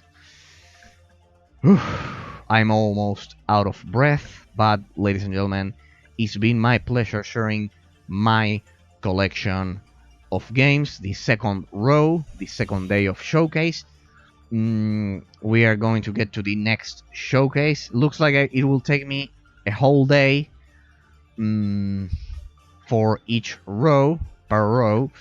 I was hoping I could finish this earlier, but well, looks like this will be a series of videos in which I'm going to showcase all of these, because they have a lot of, for example, Warcraft 3, I spent a lot of time explaining what you should be doing. The same for StarCraft 1 at the beginning, because those games, they need specific mods to be played properly under the best circumstances. And well, just in case you're watching this as a YouTube VOD, don't forget to leave me a comment with any suggestions, in case you saw that there's any game that I forgot about. I know most people would probably say I'm missing some games from the early 2000s. Yes, but those are in such poor technical state, and the pathfinding is mostly clunky. So when I look for those, I mostly look at 2007, those years, this dark period in which I couldn't find any RTS game, but I mostly want RTS games in which the pathfinding mechanics are polished. Contrary, if you discovered a lot of RTS games here with my collection that you want to try out, well, it would help the channel greatly if you would follow me on Twitch, because I have lots of more recommendations for all of you. And pretty much I'm recording these videos just in case, as I've said, just in case my hard drive fails. If any of my hard drives fail, I want to have a recording of all of my knowledge, of all of the time I've invested in creating this glorious collection, which I'm extremely proud of. I think it's the best ever on this planet, but I'm pretty proud of it. So I wanted to have a recording, because if some of the hard drives fail, if any of the hard drives fail, I'll have to reconstruct part of it. But the worst thing is that I will not be able to remember how to reconstruct my collection, how to rebuild my collection. And I wanted to leave a testament of the glory of my collection. Please understand, sorry, but I'm pretty proud of it. That's it for now. During the first day we covered classic RPG. Feel free to check out that VOD just in case you're interested. Isometric action RPG, MMORPG, modern RPG. Today we've covered real-time strategy, real-time tactics, grand scale, real-time tactics with squad-based mechanics.